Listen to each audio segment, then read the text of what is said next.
Всемирным банком.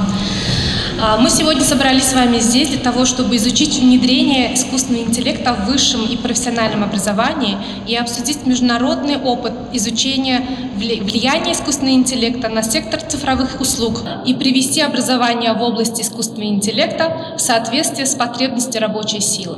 Сегодняшнее наше мероприятие будет состоять из двух презентаций. Презентация о искусственном интеллекте в образовании, а также об исследовании вкратце тенденций в секторе искусственного интеллекта и как это влияет на сферу образования и сектора развития экономики.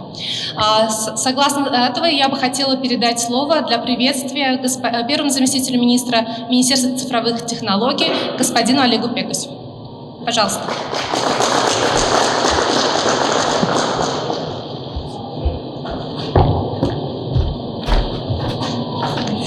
Большое спасибо. Good afternoon, distinguished guests. Ladies and gentlemen, it's a pleasure to welcome you. Assalomu alaykum, hurmatli xonimlar va janoblar. Sizlarni ushbu muhim sessiyada ishtirok etib turganingizdan ko'pchiligimiz mamnunmiz. Sun'iy intellekt masalasini oliy ta'lim tizimida va ish o'rinlariga taalluqli bo'lgan mavzusiga bag'ishlangan tadbirda ishtirok etib turganingizdan xursandmiz. Vazirlik nomidan ushbu tadbirni uyushtirishda vazirlikka alohida minnatdorchilik bildiramiz. Biz bilamizki, O'zbekiston inson kapitalini rivojlantirish bilan O'zbekiston iqtisodiyoti rivojlanishi kerak. Albatta, ta'lim sohasiga kiritilgan ekan, balki bu narsa hozirgi kundagi muhim ayni paytda ehtiyojga mos.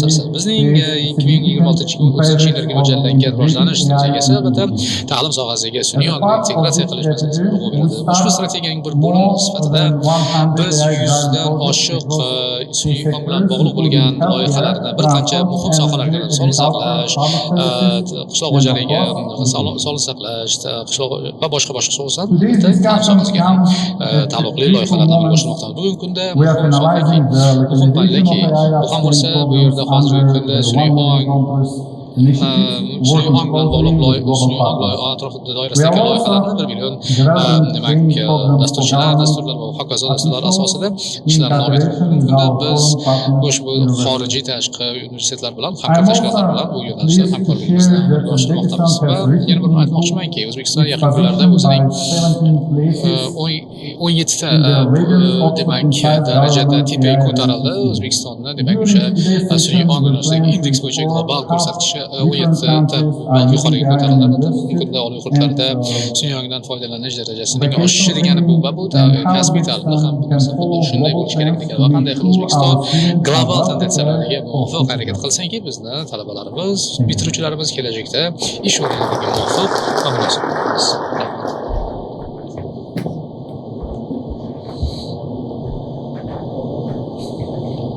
А сейчас разрешите мне передать слово нашему главному презентатору, доктору Кристобалу Кобо, который выступит с докладом на тему «Международный опыт внедрения искусственного интеллекта в высшем образовании, глобальные исследования модели интеграции искусственного интеллекта и политических инициатив».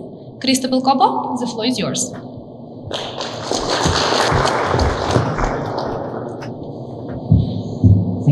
Katta rahmat.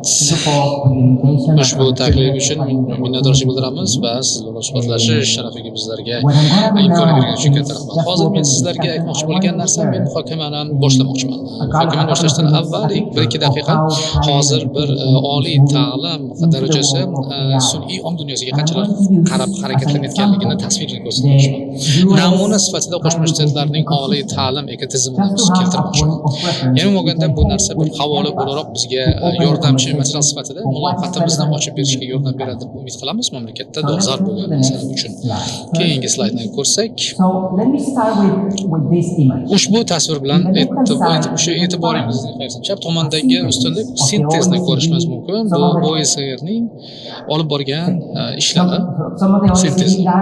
Ya'ni bu OECDning shu kundagi keng ko'lamli taqqosiy tahlil. Bu yerda demak raqam, ya'ni hisob-kitobni o'rganish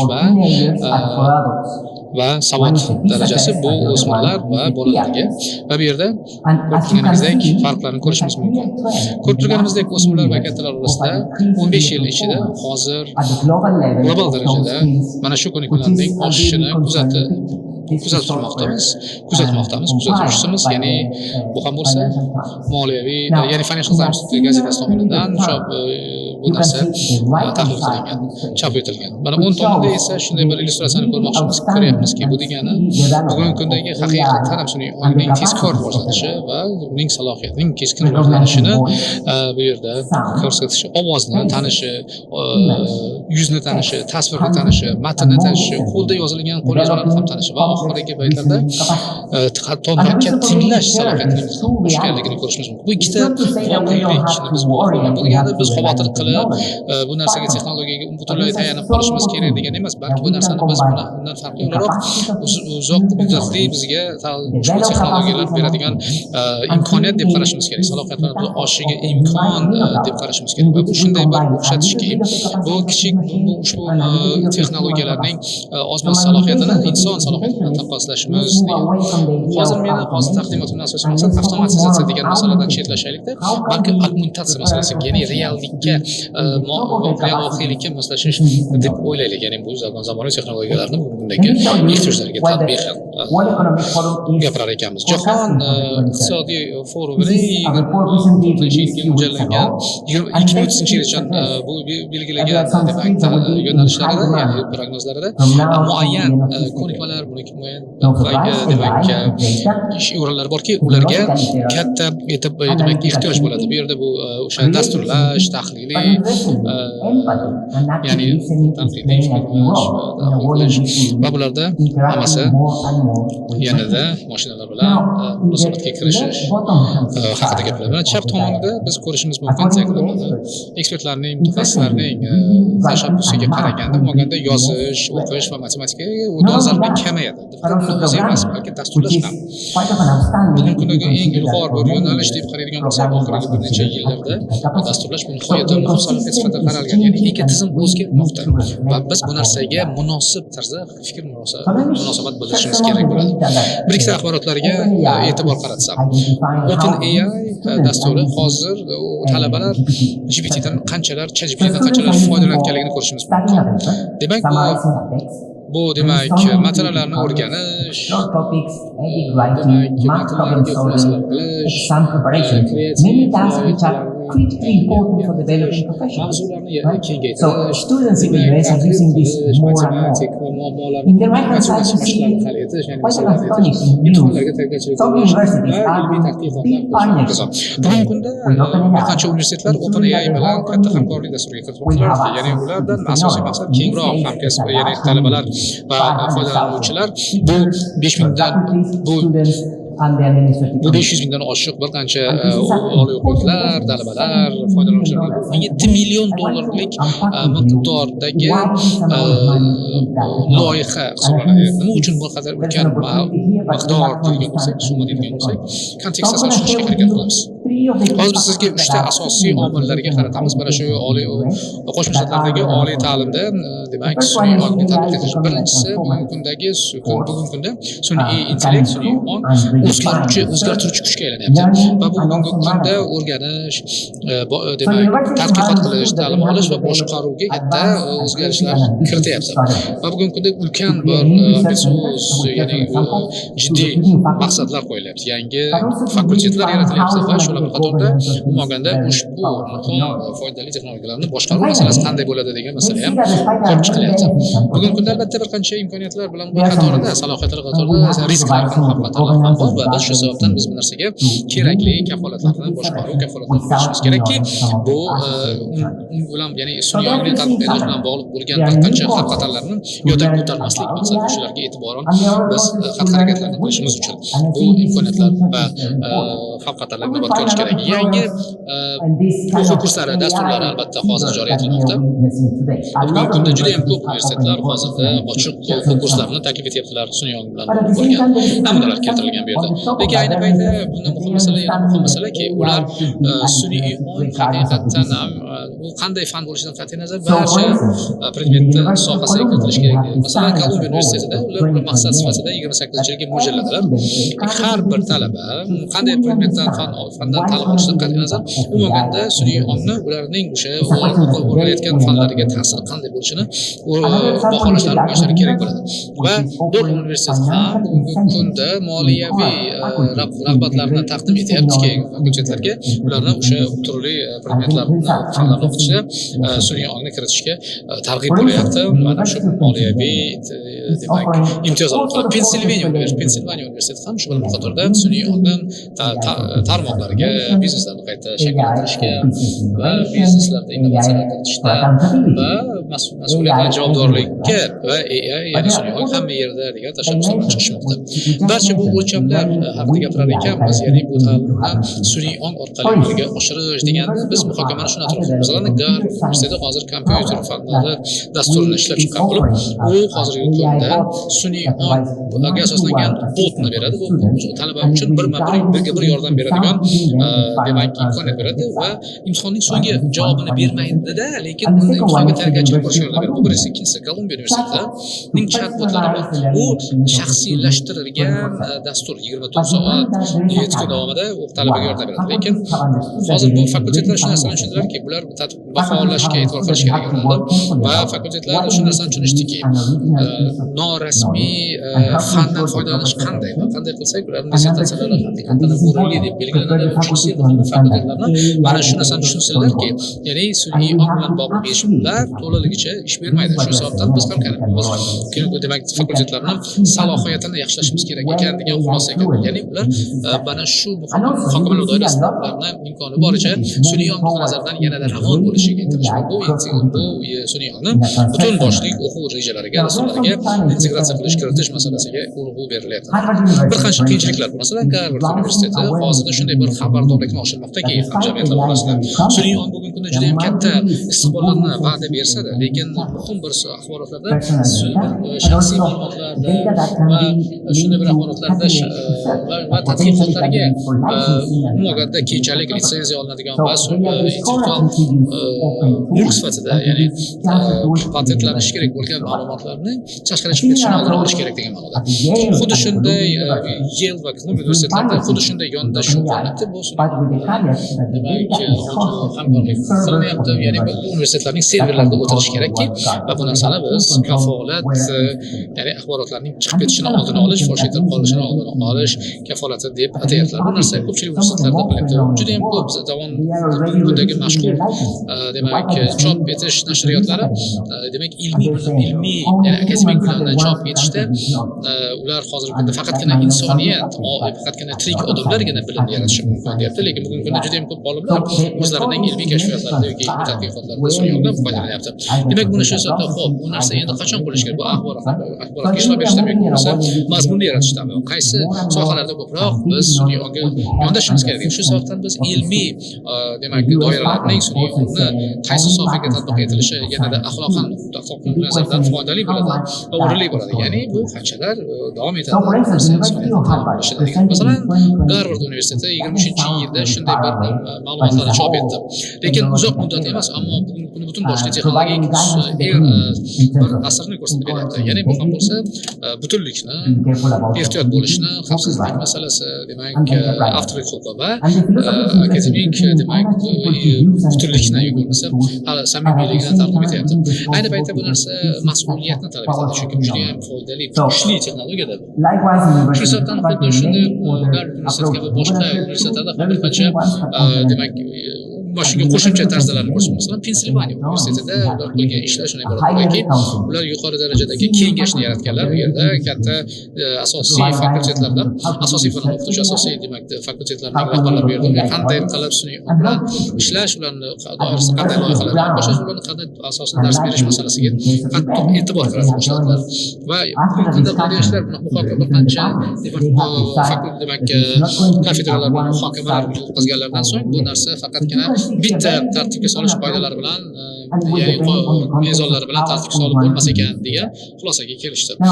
Va biz bu narsada sun'iy ongdan qanday foydalanishimiz kerak degan masalalarni oldin turadi. Bu yo'nalishda albatta tadqiqot institutlari bor. Bu narsaga qarash albatta o'rinli deb bilamiz. Yangi strategik tadqiqotlar markazlari bor. Bundagi zamonaviy ilg'or texnologiyalarni tadqiq qilib masalan bu ham bo'lsa bu demak ijtimoiy qarorlarni qabul qilish bilan bog'liq tadqiqot markazi. Bu super kompyuterdan foydalanadi. Bunda kishi inson murakkab vaziyatlarda qanday fikr yuritadi degan yo'nalishni tahlil qilish, o'rganish, tadqiqot qilish mana shu kabi yo'nalishlar borgan sari ko'payib boraveradi. Yana boshqa bir Princeton universitetida ishlab chiqilgan bir loyiha bo'lib, ular 24-yilda demak sun'iy ong laboratoriyasini joriy etganlar bular. Joriy etgan bo'lib, unda 3 ta bir-biridan farqli guruhlar bor. Birinchisi bu tadqiq qilish guruhi, ya'ni sun'iy ong modellarini, ularni jamiyatga ta'sirini o'rganish. Ikkinchisi sun'iy ongni bu demak mahsulotlarni demak ishlab chiqarishda loyihalashdan boshlab ularni sotuvga taqdim etishgacha bo'lgan jarayonni o'rganish. Uchinchisi bu inson va mashina, ya'ni sun'iy ong tomonidan boshqariladigan kompyuterlarning o'rtasidagi munosabatlarni o'rganishga qaratilgan. Nima uchun bu narsalar bajariladi? Bularning barchasi butun boshli katta bir axborotlar infratuzilmasini yaratish uchun juda ham katta, super katta deb aytamiz. Demak, ma'lumotlarni modellashtirish uchun mo'ljal qilingan bu ishlar. Bular o'zi agarda ruxsat bersangiz, menga bir narsani yodiga solyapti. Bu milliy tashabbusga data volt deb nomlanadigan O'zbekiston Respublikasi Raqamli texnologiyalar vazirligi tashabbus etgan loyihani eslatib yuboryapti. Bu albatta juda ham katta investitsiyalar safarbar etishni nazarda tutadi. Yana boshqa universitetlar, MIT universiteti o'zlarining demak kollejlar, kompyuter kollejida ikkita tadqiqot markazi yaratiladi. MIT Gemekling va MIT IB Watson degan birinchisi klinik tadqiqot o'tkazish uchun, ikkinchisi biznes tadqiqot o'tkazish uchun. Stanford universiteti esa ular juda ham ya'ni inson tomonidan boshqariladigan sun'iy ong markazini yaratdilar va bu shunday bir indeksni bugungi kunda eng zamonaviy tarzda demak butun dunyoda tatbiq etib kelyapti. Ya'ni kompaniyalar qanday foydalanishi mumkin, tayyorgarligi qanday, hukumatlar bu yo'nalishda tadqiqot markazlarini, ta'lim yo'nalishlarini qanday qo'llab-quvvatlashlari kerak degan masalalarga savollarga javob beradi. Bugungi kundagi ta'lim universiteti sun'iy ong plus X tashabbusini joriy etmoqda. Bu degani sun'iy ong sohasidagi tadqiqotchilar turli fakultetlarda ish olib boradilar. Ya'ni sun'iy ong yo'nalishi bo'yicha grantlar turli demak fakultet yoki bo'lmasa kafedralar yo'nalishi bo'yicha boshqariladi. Bu juda ham bir qiziqarli yo'nalish, chunki bu universitetlarning o'zida bir qancha universitetlar juda hamkorlikni yo'lga qo'yadi. Boshqa imkoniyatlar, masalan, Cal universiteti hozir New York universiteti bilan hamkorlik qilmoqda. Xuddi shu yo'nalishda. Xuddi haligi Princeton universiteti misolidek ularda ham sun'iy ong super markazi bor va ular salohiyatlarini yanada kengaytirilgan va umumlashtirilgan yo'lda mustahkamlab boryapti. Yale universiteti rektori Jay hozirgi kunda talabalarga STEM yo'nalishida qanday qilib sun'iy ongni ularning o'rganayotgan fanlariga kiritish masalasiga urg'u beryapti. Albatta, bugungi kunda innovatsiyalarni yaratish va ularni kiritishga urg'u beradi. Albatta, ko'pchiligingiz aniq xabaringiz bo'lsa kerak, bugungi kunda qo'shimchalarda demak turli tadqiqot markazlarini demak joriy etishda fiskal shartlar ham bor. Albatta, bu yerda xususiy sektor ham bor. Ya'ni xususiy ishtirokchilar ham bor. Ularning ko'pchiligi tadqiqotni yaxshi tatbiq etadilar, xususan xususiy sektor va tarmoqlar yaqindan, ya'ni iqtisodiyot tarmoqlaridan sanoat tarmoqlaridan birgalikda ishlashga targ'ib qiladi. Bu potensial yechimlarga hissa qo'shadi va bu yerda muhim masala shunday bo'ladiki, bu texnologiyalarning kuzatilishi, berilishi va startup AI sun'iy ong inkubatorlarining markazlarining xususiy sektorda ham yaxshi bir shakllanishi va aks etishi. Ko'rib turganimizdek, bu jamoat va davlat xususiy va davlat tomonidan moliyalashtirishning kombinatsiyasi bu nafaqat ilmiy, balki tijoriy natijalarga beradi. Ya'ni bu yerda shu aslida dastlabki investitsiyalar, salohiyatlarni yaxshilash va talabalarga imkoniyat berish butun boshli bir ekotizimni yaratadiki, bu narsani O'zbekistonda ham tadqiqot yo'nalishida qarashga albatta arzigulik. Bu faqatgina tadqiqot haqida emas, tarz berish haqida emas. Universitetlar hozir bu kabi texnologiyalarni bu o'zlarining boshqaruv va talabalar tajribasini boshqaruv yo'nalishidagi tajriba sifatida shakllantirib, bular qanday bajara oladilar? Bu ishda insonni o'rnini egallash emas, masalan, sun'iy ong demak asosiy huquqiy ofisda deylik, masalan Qalin universitetiga namuna yaqqol bo'lsa, unda talabalarda mana shu sun'iy ong agenti borki, ularga tadqiqot qilishga yordam beradi. Ularga diplom ishlarini yaratishda, tezishlarni qilishda yordam beradi. Ularni qilsak bizda ham masalan juda ham qulayda. Ya'ni xuddi bir supervizorga o'xshagan narsa. Ko'pchilik holatlarda ular shu yo'nalishga qarab qaragan. Bu degani axborot mening maqsadimga, mening shartimga qo'llanilishini ta'minlash. Ikkinchisi New Hampshire universitetining misoli, u yerda shunday bir yo'nalish borki, u yerda faqat talabalarni o'zini qo'llab emas, randomized control va sinov tajribalarini o'tkazishda talabalarning shu texnologiyadan foydalanishi ancha o'sayotganini ko'rsatmoqda. Ya'ni bu ancha bu tajribadan nimani o'rganish? Birinchi o'rinda bu innovatsiyalarni hamkorlik uchun yaxshi imkon sifatida ko'rish mumkin. Ya'ni sanoat hamda hukumat, boshqa kompaniyalar, universitetlar hamda ular tengdosh tashkilotlar o'rtasida hamkorlashsa. Ikkinchisi bu dolzarb bo'lgan mahsulotlarni yetkazish, ya'ni ko'p universitetlarning ko'p qimmatga tushmaydigan bir uchinchisi bu maslahatlik va tizimlarni jarayonini boshqarishdir va yakun bu aksariyatlar yaxshi yo'lga qo'yilsa, sun'iy ongni bozorga olib kirish imkoniyati, chunki xususiy sektor mana shunday imkoniyatlarni ya'ni shunday imkoniyatlar ko'p. Mana bu tajribalarda yaqqol ko'rinib turgan bir mavzu borki, birinchisi bu boshqarish tizimini o'rnatish, ya'ni qanday qilishni istaymiz, kim boshqarish kerak. Ikkinchisi bu kurslarni yaratish, ya'ni iyi haqida hamda yordamda. Uchinchisi bu o'qitish o'rganishni transformatsiya qilish, ya'ni salohiyatni oshirish degan. To'rtinchisi bu axloqiy universitetlarning axloqiy qoidalarga qarshi bo'lmasligini ta'minlash. Beshinchisi bu moliyaviy muassasalarni kuchaytirish. Chunki yangi muassasalar, yangi tadqiqotini yaratish, yangi infrastruktura va shularni tarkibiy qismlarini yaratish keng keladi. Ya'ni kengayib borayotgan dunyoda biz hammamiz birgalikda yashaydigan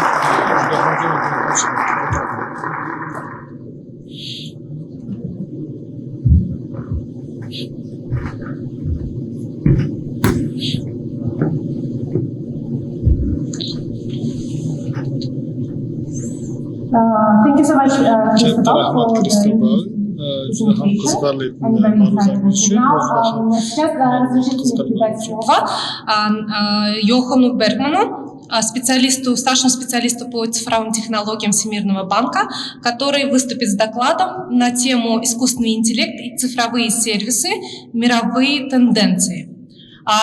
Йохан будет у нас выступать онлайн. Йохан, the floor is yours. Thank you very much.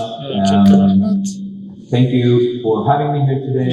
My name is Johan Bergman. As I mentioned, I'm a digital specialist with the World Bank team here in Washington, D.C. with our artificial intelligence business line, where we help guide countries and governments on how to leverage artificial intelligence in beneficial ways for human economic development. I'm sorry I couldn't be there with you in person today.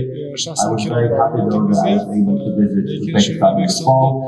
It's a beautiful country with beautiful food and beautiful people, so I hope to be back very soon. Today's presentation is based on a case study that we are currently developing under the bank's digital vice presidency, focused on the impact of AI on digital services. We interviewed about 40 firms in Uzbekistan, Philippines, and Vietnam for this case study. And today I'll be speaking more about global trends and effects.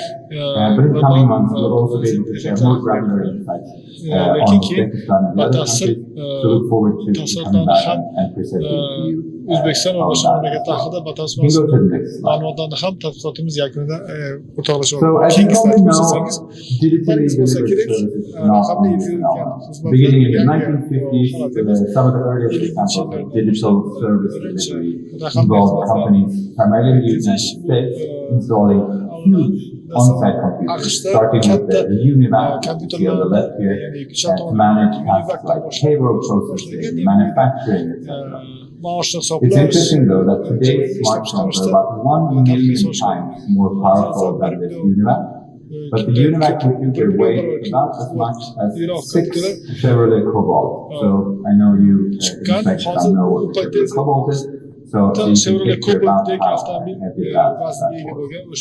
Anyway, in the decade since 1950, smaller and faster computers have increased access to digital services, and as you see on the right side, the start of the internet also expanded what type of services could be delivered and from. qanday xizmatlar va qayerda yetkazilishi bo'yicha In terms of ham the digitally ko'zda delivered kelgan. Endi services, so raqamli there's no xizmatlar specific borasida definition, bo'lsak, bir but it is really ta'rif bo'lmasa-da, services that are both shunday delivered xizmatlarga through ham computer networks, kompyuter tarmoqlari orqali so over email, voice, video calls, etc., which is on the one hand IT services and software development, but also things like marketing, voice, non-voice customer support, back office operations, and other sectors. mijozlarga yordam berish va back office yordamlari shular sirasiga kiradi. Keyingi slaydga o'tsak,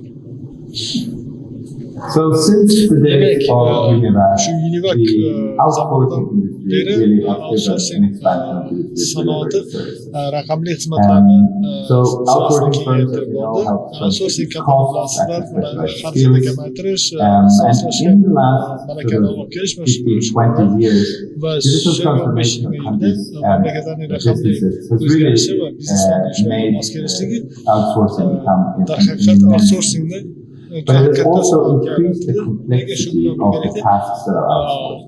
outsourcingga So now today, berilgan outsourcing providers in countries like Uzbekistan O'zbekiston singari must not offer just skilled staff, but they also need to know exactly the domain expertise, the technology platforms, etc. kerakli But on the other hand, the potential for gaining from this is really huge. This market of outsourcing globally is about $700 billion.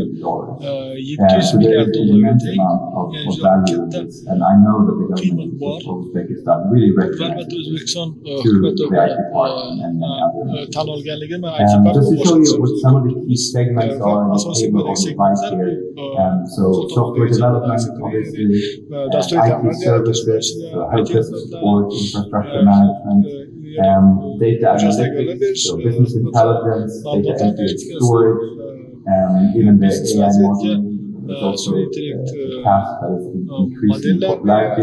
We also have creative services, content creation, social media management, animation and game development, where we know that Uzbekistan has a growing and very qualified industry. And then also contact centers and business process management, which is also growing in Uzbekistan, and specialized services, logistics, medical coding and billing, and tibbiy they're xizmatlar, obviously the bemorlarga trucking, xizmat ko'rsatish bular ham O'zbekistonda o'sib leading katta outsourcing segmentlarga firms in the world, yetakchi Accenture, dunyodagi Tata outsourcing Consultancy kompaniyalar Services, etc. They employ millions of people, and in fact, the global demand for this type of services is primarily driven by firms in high-income countries. Individuals, we primarily consume digital services, media, etc. But we're really seeing demak asosiy that high-income countries are still the most important in terms of the demand for these services, while also low-income countries are increasing. o'rta va kichik daromadli mamlakatlar ham soni ham ulushi ham o'sib bormoqda lekin. So, Demak, as you can see in ko'rib this turganingizdek, map, mana bu xaritada digitally delivered services raqamli yetkazib berilgan is really a global force. global The darker color on the countries here mamlakatlar means qancha that to'qroq bo'lsa rangi have a larger share of bularda digitally delivered raqamli services yetkazilgan as xizmatlarni ulushi share of shunchalik their katta degani GDP. ularning yalpi So ichki you can mahsulot see India, obviously, is a really big hub for this. My home country of Sweden, as it turns out, is also quite high on this. But we also know that many countries, for example, Southeast Asia, Philippines, Vietnam, also have quite a high share of digital delivery services as part of their output. And in fact, digital delivered services have increased fourfold since 2005. So this is really a sector that is growing faster than the export of goods and faster than the export of other services. So it really is an important driver of economic development and job creation. In low and middle income countries, we see about 24% of global digital services exports in 2022, but this number is growing very quickly. And over 5 million people, which is astonishing. Similarly, in Philippines, it employs about 1.6 million people. I know in Uzbekistan, we have about 200,000 or so IT specialists, about 50,000 working in firms, and another 150 who are freelancers, but the sector is growing very quickly. In terms of technology diffusion, also very important in order to be able to for firms to uptake new technologies. We're seeing in Philippines, for example, foreign-owned services firms with access to broadband internet are able to use much more data and software per worker than domestic-owned firms, which shows that really this is helping to drive digital transformation of the economy. And lastly, it also helps to drive workforce upskilling. So exposure to technologies and best practices from international clients when you work with them really helps to define processes and upskill staff. Meeting global standards also helps firms improve continuously and create better incentive. And third, cross-border collaboration and projects also help firms get the incentive. firmalarga hamkorlikni davom etishga rag'batlantirish beradi. Ya'ni keyingi slaydga o'tishimiz mumkin. So what about AI? Demak, Well, sun'iy ong haqida nima deyish mumkin? as we know, AI is nothing new. Sun'iy ong And yangi narsa. it has been around for at least the last 60 years. But what's new today is really that the AI boom, which we've seen since the emergence of ChatGPT in November 2022, has driven a much tighter connection between AI and digital delivery. So we know that AI has been supporting these digital services for about 40 years. But it wasn't until about 2000 where large language models endi 2020 yilning boshlarida katta til modellari va much more efficient and effective. Already by 2016, mashina commercial investment in AI usullari was bu about islohotda $8 billion keskin a year. oshirdi. And in fact, since 2016, 2016 when we yildan use beri Google, mana Google'dan Facebook, foydalanganimizda, or Facebook'dan foydalanganimizda Microsoft, yoki Microsoft'dan foydalanganimizda their maps and search functions and translation ularning functions have xaritani really been topish funksiyalari va supported by tarjima AI. funksiyalarini sun'iy intellekt But today, as you know, kelmoqda. the Lekin generative bugun mana AI xabaringiz bor, boom really generativ has sun'iy driven a whole change in how services are delivered. xizmatlarni yetkazishda o'zgarishni yasab kelmoqda. Mana 1 milliarddan ortiq mana foydalanuvchilar mana shunday vositalardan foydalanib kelganini hisobga olsak, bu ayniqsa dolzarb. Va bizning tadqiqotimiz orqali bir qiziqarli jihat mana generativ sun'iy ong ayni ish soatlari paytida ishlatilayotganini ko'rmoqdamiz. Ya'ni ko'p odamlar o'z ish vazifalariga qo'llayotganligini bu dalolat etadi. Ya'ni firmalaridagi ishni. Keyingi slaydga o'tsak. But in order for a company or kompaniya country to take yoki up mamlakat AI, it is important that sun'iy it ongni is AI ready. qo'llash uchun unga u tayyor bo'lishligi The IMF, the International Monetary Fund, our sister organization, developed an AI preparedness index last year, which looks at 4 critical dimensions of AI readiness around the world. So first of all, it's digital infrastructure, raqamli infrastruktura which really looks at connectivity, at data centers, and the ability really to provide that foundational layer for AI.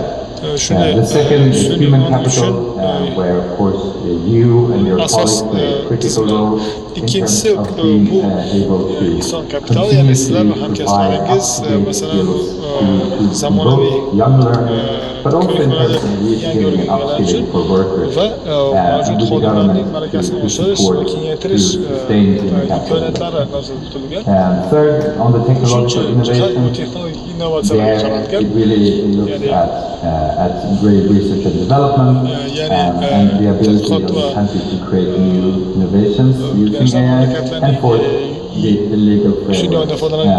So both in terms of support like AI strategies and the adaptability of these frameworks to support new business models that yangi biznes emerge modellarini from using qo'llab-quvvatlab AI. olishi imkoniyatiga qaraldi.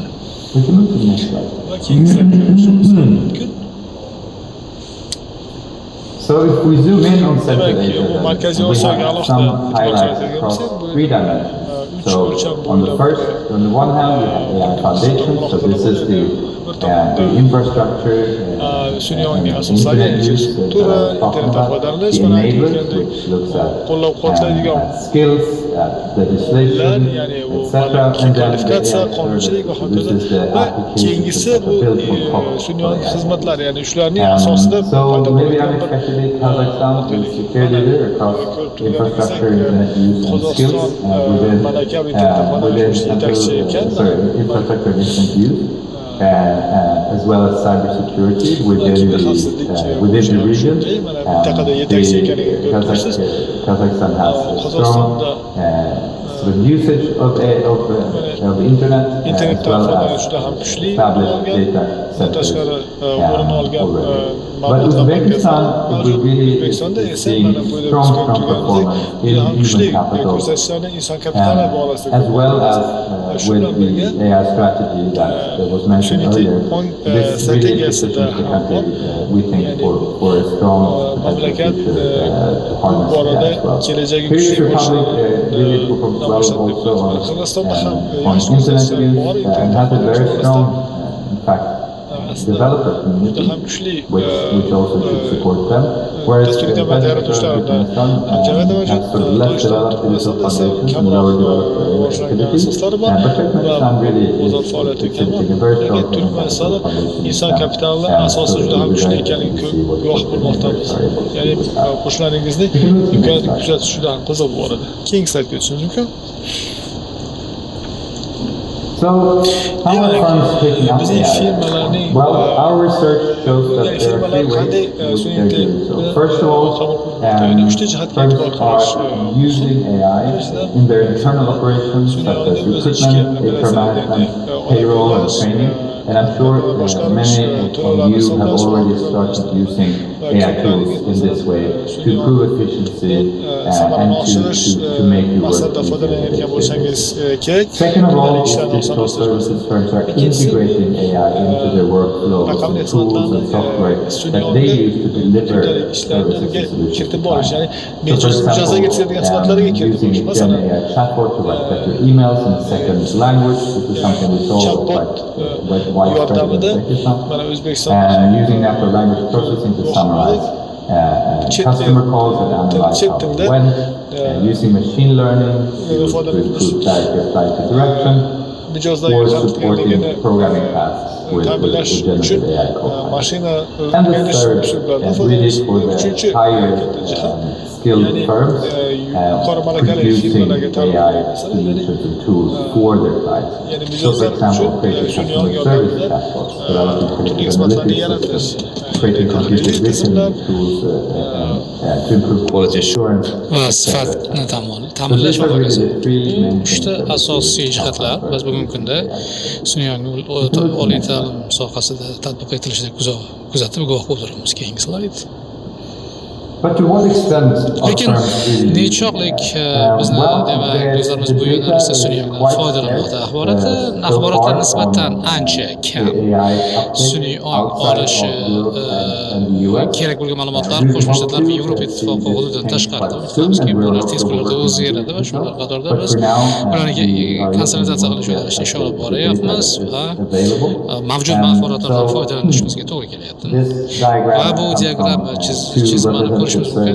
Ikkita demak reprezentativ so'rovda o'tkazilgan, ya'ni generativ sun'iy ongdan foydalanib o'tgan yili dekabrda o'tkazilgan va 3dan 1 respondentlarning 3dan 1 soni 3dan 1 aytdilarki, sun'iy ongdan ular ish demak ular bu narsaga ular joriy sun'iy onglarning ishiga joriy etilgandan bir oz-moz qo'llanib kelayotganligini aytyapti. Bu degani jadallik darajasi o qadar yuqori emas sun'iy ongdan foydalangan jadallik. Garchi odamlar muayyan odamlar sun'iy ongni muayyan darajada qo'llanadigan bo'lsa, faqatgina 1dan 5%gacha sun'iy ongdan foydalanuvchilar sonini tashkil etadi. Va bu juda ham biz ko'zimizni diqqat bilan shu narsaga e'tiborli qarab ochib turishimiz demak nazar tutadi. Ya'ni odamlar qancha ya'ni sun'iy ongdan qancha jadal ishlashimiz, yaxshiroq, samaraliroq ishlashimiz bizga bizdagi mavjud ehtiyojlarga sun'iy onglarning ham moslashishini taqozo etadi. Va albatta bu narsani kutadigan bo'lsak, sun'iy ong bilan bog'liq bo'lgan yoki axborot texnologiyalaridagi yoki tadqiqot sohasidagi ish o'rinlari albatta ko'proq sun'iy ongdan foydalanib 60% javob berganlar generativ AIdan sun'iy ongdan foydalanishni aytdilar va boshqa xodimlar esa ma'muriyat va ofisda ishlovchilarning 30%dan sal kamrog'i sun'iy ongdan ish jarayonida foydalanishini aytishdi xolos. Keyingi slayd.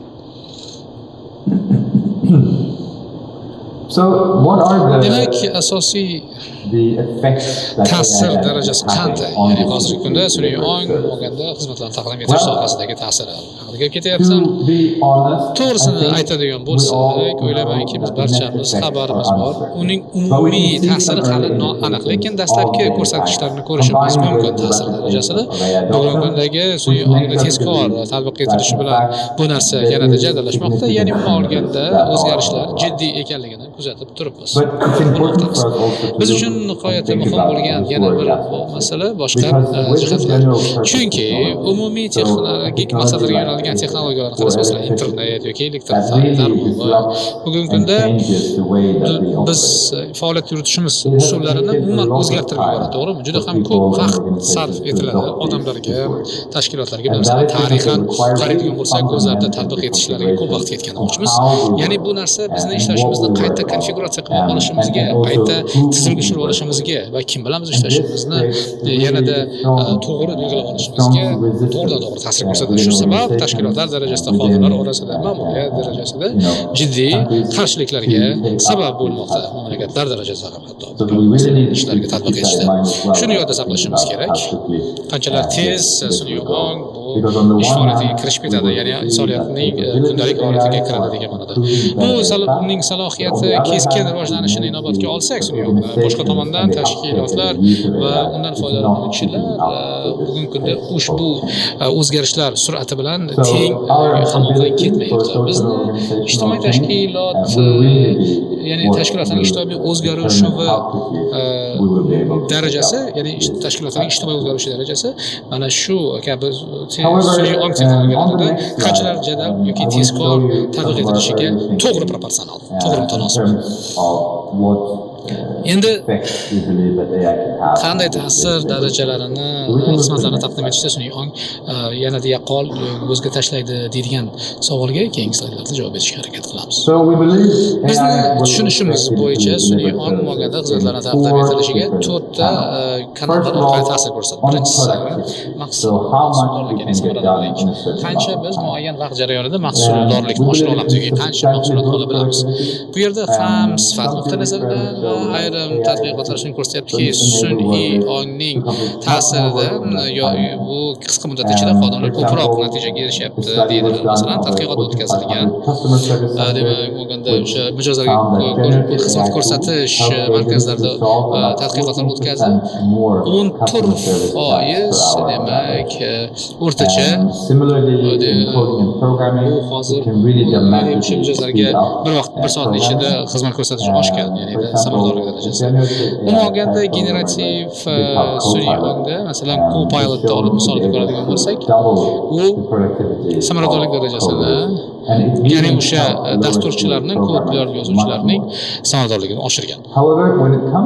Shunday bo'lsa-da, creativity or deep domain knowledge, kreativlik, ijodkorlik va ma'lumotlarni, bilimlarni yaratish yo'nalishida albatta sun'iy ongning darajasi nomutanosib tarzda ko'rinmoqda. Ya'ni bu yerda qanday qilsak sun'iy ong tadbirkorlarga Keniyada yordam bera oladi degan savol tug'ilgan. Ya'ni yuqori ko'rsatkichli tadbirkorlar bu yerda, ya'ni Ugandada yaxshi samarador ishlab turgan, ya'ni samarali ishlab, biznesni ishlab turganlar, sun'iy ong yordamida maslahat olganlar va samaradorligini oshirganlar darajasi disproporsional tarzda oshgan. Tadqiqotlar natijasida shuni ko'rsatadiki, 44% materiallar yaxshi tadbiq etilgan, ya'ni eng ko'p samara olganlar bular yaxshi malakali tadqiqotchilar va resurslari yetarli bo'lgan tadqiqotchilar bo'lib, ular o'sha sun'iy ong bergan takliflarni ustida ishlay olgan va tahlil olgan va ishlariga tatbiq etib olganlar.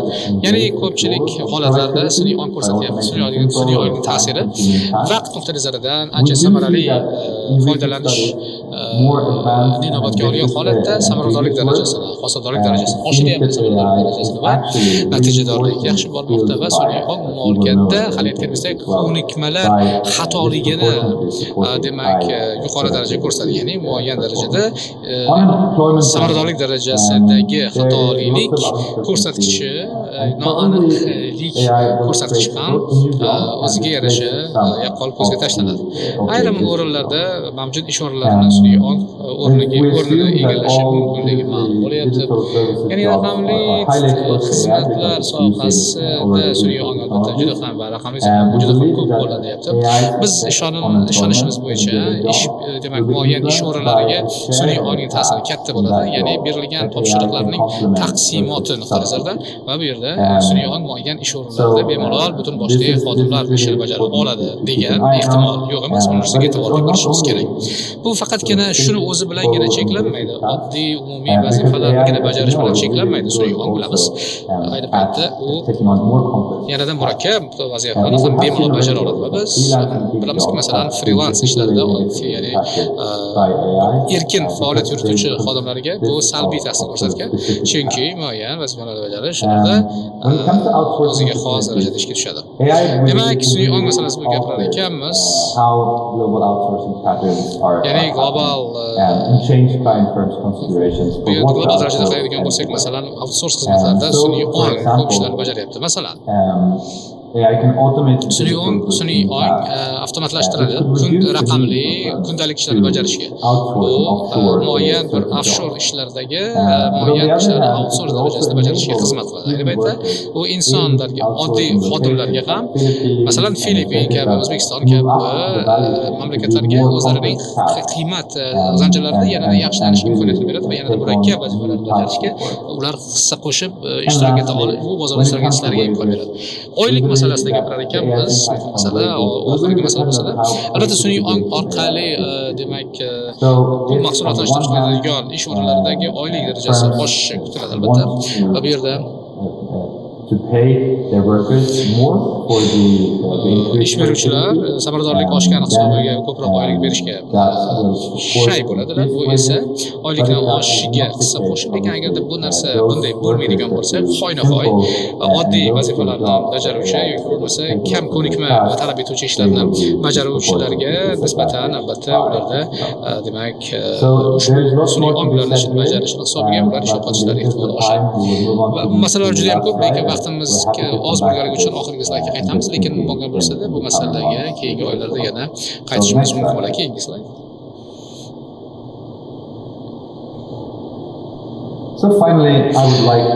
Taqdimotimning so'ngida ikkita asosiy xulosaga e'tiboringizni qaratsamda va bitta savolni bersam. Bizning ishonishimiz bo'yicha umuman olganda oliy o'quv yurti mutaxassislari sifatida, oliy o'quv ta'lim mutaxassislari sifatida, ish beruvchilar sifatida sun'iy ongdan albatta foydalanish kerak bo'ladi. Asosiy vazifa qanday qilsak sun'iy ongning rivojlanishidan biz qanday qilib o'zimizga insonlar uchun yordamchi sifatida, yo'l yo'riq ko'rsatuvchi sifatida vosita o'laroq yordam berishini qanday qilib biz ta'minlay olamiz, shu narsaga erisha olamiz va raqobatbardoshlikni qilishni. Bu ish beruvchilar va ish o'rinlariga nomzodlar nuqtai nazaridan ta'lim sohasida gapirganmizda, ayni ta'lim olayotgan, tahsil olayotgan mutaxassislarga yoki bo'lmasa talabalarga qanday qilsa ta'lim olishlari mana shu sun'iy ong orqali takomillasha oladi.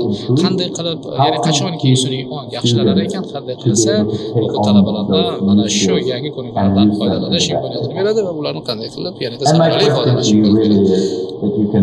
Endi sizlarga beradigan savolim juda ham oddiy. Mana shu bir necha haftalar davomida o'ylab ko'rish kerak bo'ladi. Ya'ni qanchalar siz va sizning ta'lim muassasalaringiz yoki tashkilotlaringiz o'zingizni talabalaringizga yordam beryaptiki, sun'iy ongdan foydalanishlariga imkon ochib beryapti.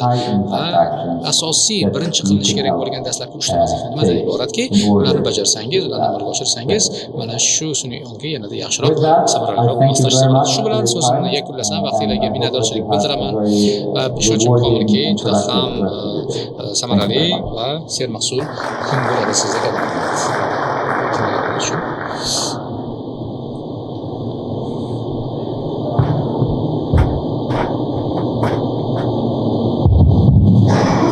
Thank you so much, Johan. I hope Katta rahmat, Johan.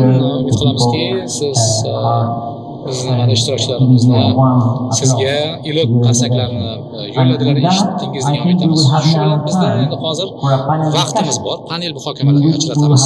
Bu panel muhokamalarida muhokama qilish imkoniyati qanday qilish sun'iy ong va oliy ta'lim sohasidagi xodimlar va tarmoq birgalikda ishlay oladi, ya'ni sanoat tarmoqlari. Mana shu munosabat bilan vazir o'rinbosari Rustam Karimjonovga takliflarimizni yo'llab, men to'g'ri tanaffus qilyapman deb umid qilaman. Ismingizni o'zgarmagan hayotda olib qo'ysam, demak raqamli texnologiyalar vazirligi o'rinbosari marhamat, chaqiramiz. Shu bilan bir qatorda men xonima Rita Almeidani chaqiramiz. Bu Jahon banki menejeri, ta'lim sohasida boshqaruvchi tajribasi bilan ishlagan va Markaziy Osiyo va Yevropa mintaqasiga asoslashgan. Va shu bilan bir qatorda janob Sherzod Ibrohimovni ham taklif qilamiz. Ular MNAP akademiyasi asoschisi. Bu MNAP innovatsiya Toshkent asosidagi biznesda asoslashgan tashkilot rahbari va biz masofadan ulangan hamkasbimiz Yohan Korxman ushbu sessiyada birga ishlaydi. Bizda mana hozir ishtirok ancha bu yerda aralash shaklda, gibrid shaklda bo'lyapti. Kimdir onlayn, kimdir offlayn shaklda muhokamalarimiz yana jonli bo'ladi, umid qilamiz. Umid qilamanki, biz ushbu vaqtdan samarali foydalanib, sizdan uzoqlashib ketmayman-da, yoningizda bo'laman, mendan qochib qutula olmaysiz degan ma'noda.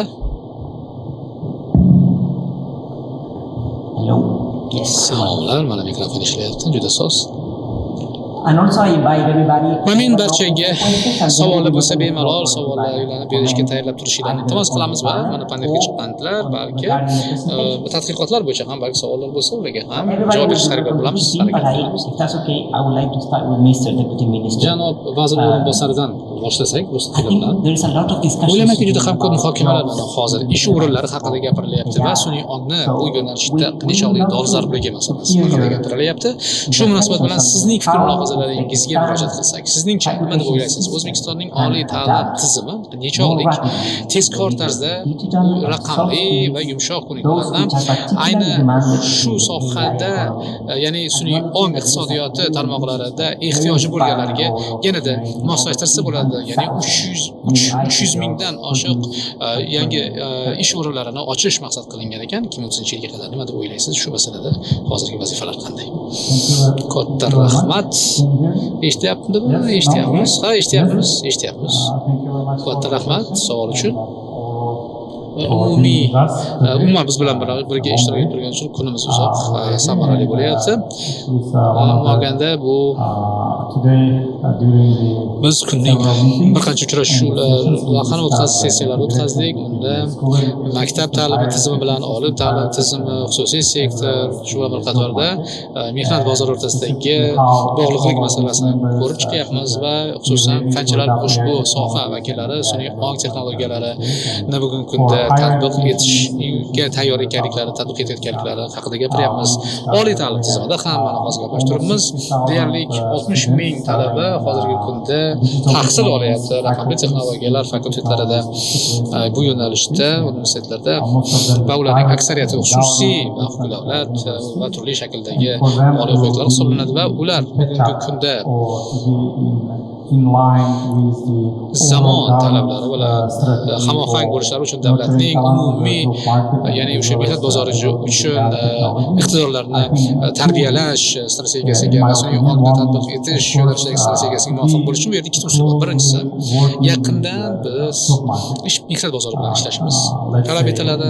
Aytaylik, ya'ni mehnat bozori yetakchilari bor bizda ham O'zbekistonda ham dunyo miqyosida, ya'ni har bir universitetning o'zining ustuvor yo'nalishlaridan kelib chiqib va bilsak bo'larkan, ulardagi shu yo'nalishda o'z bitiruvchilar uchun sun'iy ong sohasidagi hamkor tashkilotlardan kelib chiqib, bu birinchisi. Yana ikkinchi muhim masala shunday bo'lib qoladiki, bu ham bo'lsa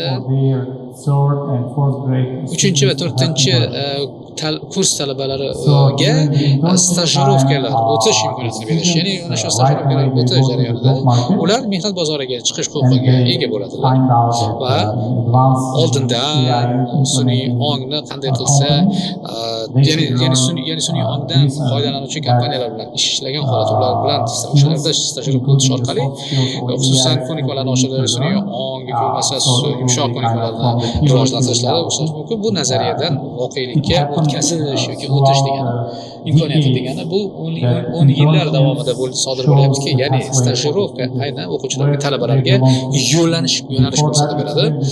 Ungacha esa ular qayerga borib ishlashni, qayerga ular mansub yoki mansub emasliklarini aniqlash qiyin bo'lishi hisobidan stajirovka juda katta yordam beradi. Bu birinchisi. Agarda biz talabaning nazaridan kelib gapiradigan bo'lsak, ikkinchi taklif shunday bo'ladi yoki g'oya shunday bo'ladi ediki, barcha bu yerdagi universitetlar umumiy hukumat siyosatiga muvofiq tarzda faoliyat yurishlari kerak bo'ladi. Aytganimizdek, bizda hozir raqamli O'zbekiston 2030 strategiyasi bor. Unga muvofiq biz tarbiya qilishimiz kerak. 300 ming yuqori malakali IT sohasi mutaxassislarini tayyorlab, yuqori oylik oladigan ishlar bilan ularni ta'minlashni reja qilganmiz. Agar bu strategiyani ko'rib chiqadigan bo'lsak, har bir universitetning o'zining maqsadlari bor va ularning muhim o'rni bor bu yo'nalishda. Chunki har yil bizda 15 mingdan oshiq ya'ni talabalar bitirib chiqmoqdalar universitetlarni va ular o'zlarining kasbiy faoliyatini boshlashlari kerak va sun'iy ong iqtisodiyoti haqida gapirar ekanmiz.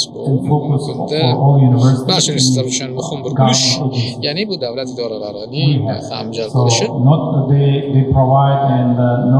Ular faqatgina xususiy sektorgagina yetishtirib bermaydilar, balki davlat sektoriga ham yetkazib beradilar. Ya'ni har bir tarmoq sohasiga, har bir o'sha sanoat tarmog'iga, sohasiga aniq strategiyalardan, masalan, qishloq xo'jalik sohasi bor bizda. Va bizda masalan irrigatsiya va qishloq xo'jaligi universiteti faoliyat yuritadi. Agar o'zlarining strategiyalari aynan shunday muvofiq bo'lishi kerak. Sun'iy ong strategiyasi va qishloq xo'jaligi salohiyatini amalga oshirish strategiyasiga muvofiq bo'lishi kerak va universitetlar ham, oliy o'quvchilar ham ularga kerakli malakali bitiruvchilarni yetkazib berishlari kerak bo'ladi va shunday bir fanlarni kiritsalarki, ularning o'qib bitirilishi oqibatida sun'iy ong tatbiq etgan holatda ular mehnat bozorida faoliyat yurita olsalar. Bu juda muhim asosiy yo'nalish bo'lib, bizning universitetlarimiz bu yo'nalishda oliy o'quvchilari xalqaro, mahalliy universitetlar diqqat markazida bo'lishi bo'lgan jihatlar va oxirgisi, lekin ahamiyat nuqtai nazaridan kam bo'lmagan, bu ham bo'lsa tadqiqot ishlari. Chuqur tadqiqotlar va tahlil o'tkazayotgan professor murabbiylar kelajak ish o'rinlari haqida e'tiborli bo'lishlari kerak. Sun'iy ongni tadqiq o'tkazadi va talabalarga ham va sanoat tarmoqlariga ham tavsiyalar berishlari kerak. Ko'pchilik mamlakatlarning tadqiqot muassasalari yoki universitetlardagi tadqiqot guruhlari nihoyatda muhim rol o'ynaydi.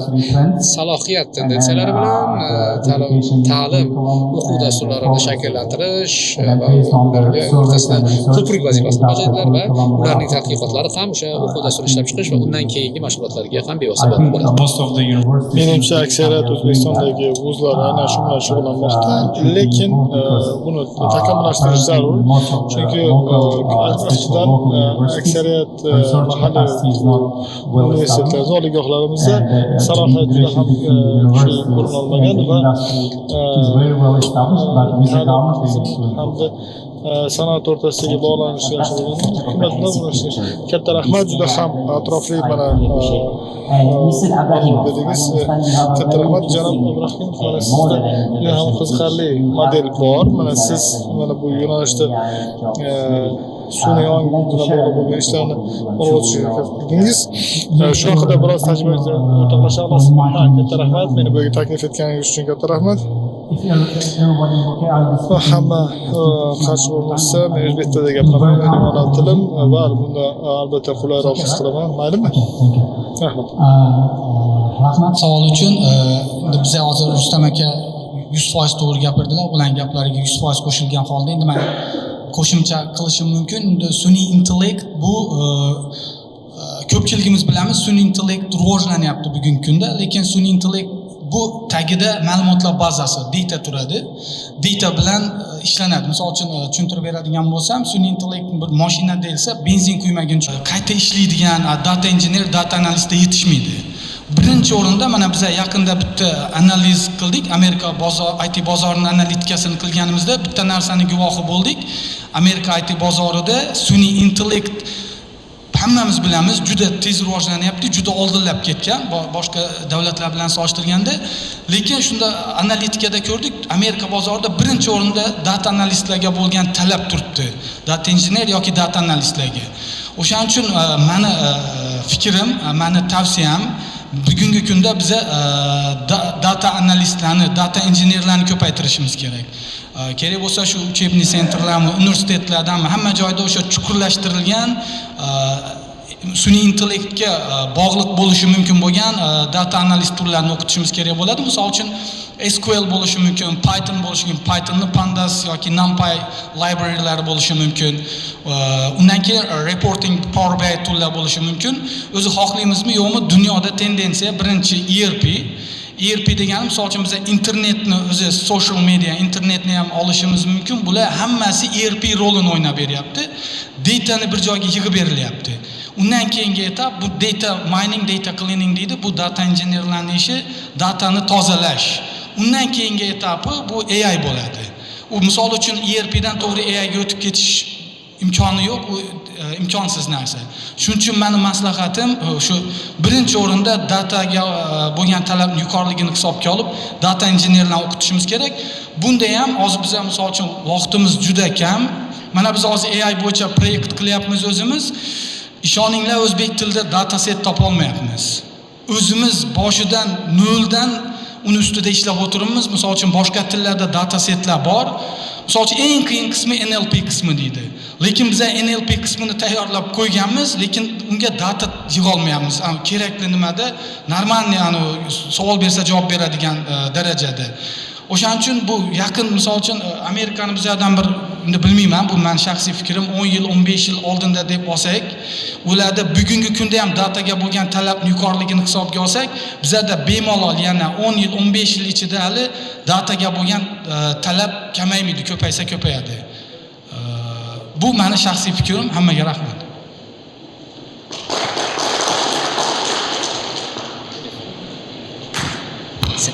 Thank you for that. This is Fikringiz uchun katta rahmat. Albatta mana juda ham katta talab bor ekanligini eshitish mamnun. we would like to learn from Mana Rita, mana siz mintaqada ish yuritasiz, mana mintaqa haqida xabar ma'lumot olmoqchi edim. Turli tajribangiz bor. Sizdan bilmoqchi edik, siz ko'rayotgan tendensiyalar qanday muhokamalar olib borgandingiz bu ishtirokchilar? Hamma ishlayapti. So it's a pleasure to Demak, be here, bu yerda bo'lish men uchun quvonch. at the World Bank Bank, we work Jahon bankida biz global miqyosda ish olib boramiz all over the world, va but butun also dunyoda ham particularly va globally xususan in Europe and Central global Asia. miqyosida And I would Yevropa va say that Markaziy Osiyoda shu jumladan artificial aytmoqchi intelligence, bo'lgan technological sun'iy ong acceleration, tezlashuv automation, va digitization, raqamlilashtirish this is, we call it yoki shaklga keltirish megatrends. bularni And they are megatrend deb megatrends because they are nomlamoqdamiz. really Megatrend something that deganimiz is ular happening across the darhaqiqat region butun in a very mintaqada accelerated bo'layotgan way. juda They ham are tez impacting bo'lib o'tayotgan tremendously labor jarayonlar markets across the board. butun It is estimated that more than boshli 150 bozorlarda million jobs 150 million ish o'rinlariga ta'sir bo'lishi aytib o'tilgan. Ko'p ishlar yo'qolib ketadi, lekin juda ham ko'p boshqa ishlarni boshqacha bajarish kerak bo'ladi va juda ham ko'p boshqa ishlar yangidan paydo bo'ladi. Va bu degani o'ylaymanki juda ham bu ta'lim tizimiga butun dunyoda juda ham katta vazifa qo'ymoqda. Ya'ni kerakli bo'lgan malakalarni oshirib, shu kasblarni boyitish uchun, inson iste'dodini kuchaytirib bera olish uchun va boshqalar ham tegishli malakaga ega bo'lish kerak bo'ladi. Boshqacha ishlar bajarish kerak. Mana o'zlaringiz ishlaringizda ham ishlarni boshqacha bajarmoqdasiz. Men shaxsan o'z ishimda ishlarni boshqacha bajarishni boshlamoqdaman va bu tendensiya saqlanib qoladi deb o'ylayman. Va bu tendensiya bilan birga shunga ham urg'u berib o'tmoqchiman. Yana bir ikkita boshqa narsa bu demografik o'tish.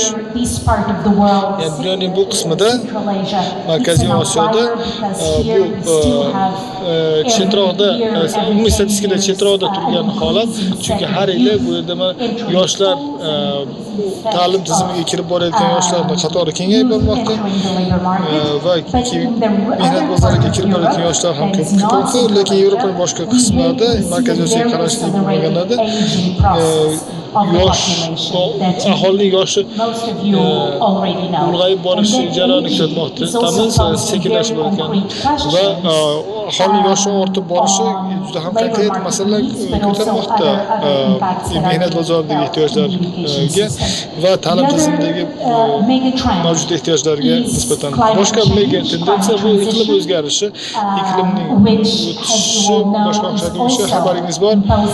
U ham juda ham katta cheklovlarni o'rnatmoqda. Ya'ni ijtimoiy xizmatlarga hammamiz mana Covidda bo'lganmiz yaqinda va ta'lim tizimida bardoshlilik qancha kuchli ahamiyatli ekanligini guvohi bo'ldik. Ta'lim texnologiyalari xususan shu tizimda bardoshli bo'lishligi muhimligini bildik.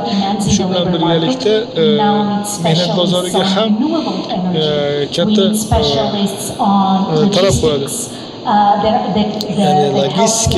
Ya'ni logistikaga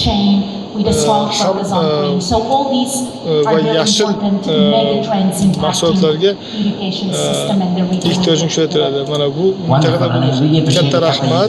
Mana shu iqlim o'zgarishiga muhokamaga qo'shganingiz uchun katta rahmat. Bu juda ham endi Yo'xanga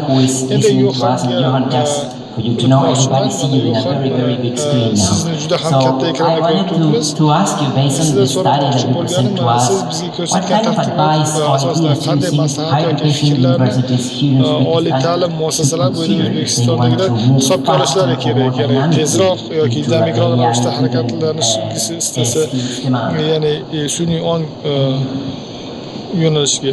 Yana fikrlar bo'lsa, katta rahmat. O'ylaymanki, juda asosiy masala bu yerda muhim. Ya'ni ularni mana o'z taqdimotimda bularga ishora qilib ketdim. Menimcha asosiy g'oya mana bu bizning muhokamamizdan kelib chiqqan, mana xususiy sektorga mana muhokamamizda kelib chiqqan mana shu javob sizni ko'p ya'ni asosiy bu yerdagi vazifa qanday qilib incentivize the development and use of AI yoshlarni tools as sun'iy intellekt coaches to help vositalari improve human yordamida capabilities rivojlanishiga and rag'bat reduce the solishni need olamiz va for humans to va compete with insonlar AI. So that's a sun'iy pretty intellekt bilan nebulous sun'iy ong piece of bilan advice. raqobatlashishga But really, ehtiyojni I think kamaytirishimiz it qanday is yo'llari bor critical. So on the masalasi. one hand, Bu albatta it comes ko'rmasiz down juda ham to muhim. working Bir with tomondan ya'ni the technical bu specialists, texnik the mutaxassislar bilan coders, ishlashni the talab etadi, ya'ni developers, kod yaratuvchilar to va look at AI dasturiy systems ta'minotchilar bilan ular in sun'iy a ong way tizimlariga that shunday they qarashlari kerakki, augment human ular capabilities. insonning qobiliyatini And to'ldirib, so kuchaytirib that, bersin I think, comes down to va how do bu you bilan qanday qilib structure the programs where you dasturlarni look into tartibga tushirish the kerakki, computer science and the programming part of it, and really have a deeper understanding of the capabilities that informatikaga AI can va augment versus how AI sun'iy ong tools kuchaytirishi can compete mumkin bo'lgan with it. jihatlarga va Then on the qaysi other hand, jihatlarda sun'iy if we ong think about inson bilan the human raqobatlashishi aspect mumkin of bo'lgan it, jihatlarga it e'tibor also berishimiz. Endi becomes inson critical jihatiga then qaraydigan to bo'lsak, sort of bu yerda look from ham the other side and say what boshqa are tomondan ham the kelib critical qaysi capabilities that us qobiliyatlar humans borki biz inson really sifatida can stand out on darhaqiqat and o'sha then be tomondan kuchli complemented bo'lib on u from nimalarni AI tools. I think sun'iy the ong early vositalari research yordamida in this to'ldirishimiz space mumkin offers degan some narsani ham hints. ko'rish kerak.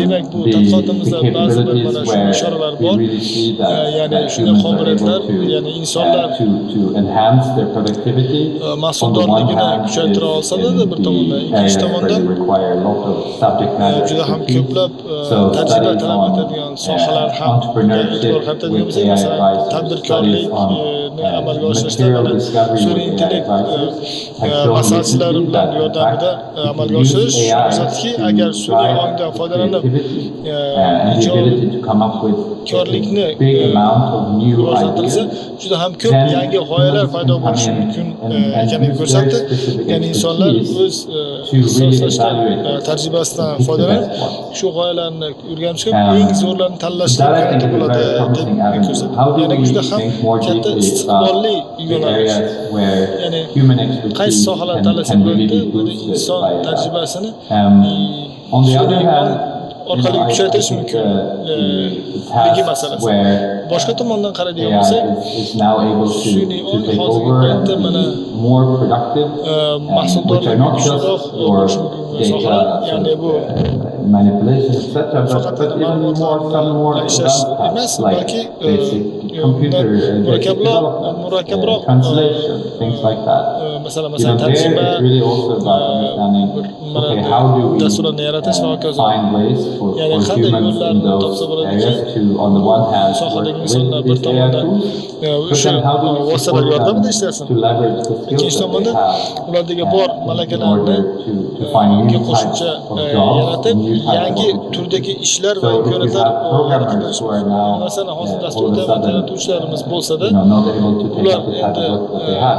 ular How can you oldingi help qilgan ishini reskill and upskill them darajada so that they bajara can olmasa-da, work with AI tools bularni qanday on more sun'iy ong advanced vositalar yordamida tasks that actually murakkabroq darajada benefit o'tkazsa and bo'ladi. move the needle on the development of Shunda AI and the development of AI tools for sun'iy example, intellekt specifically the Uzbek vositalarini market.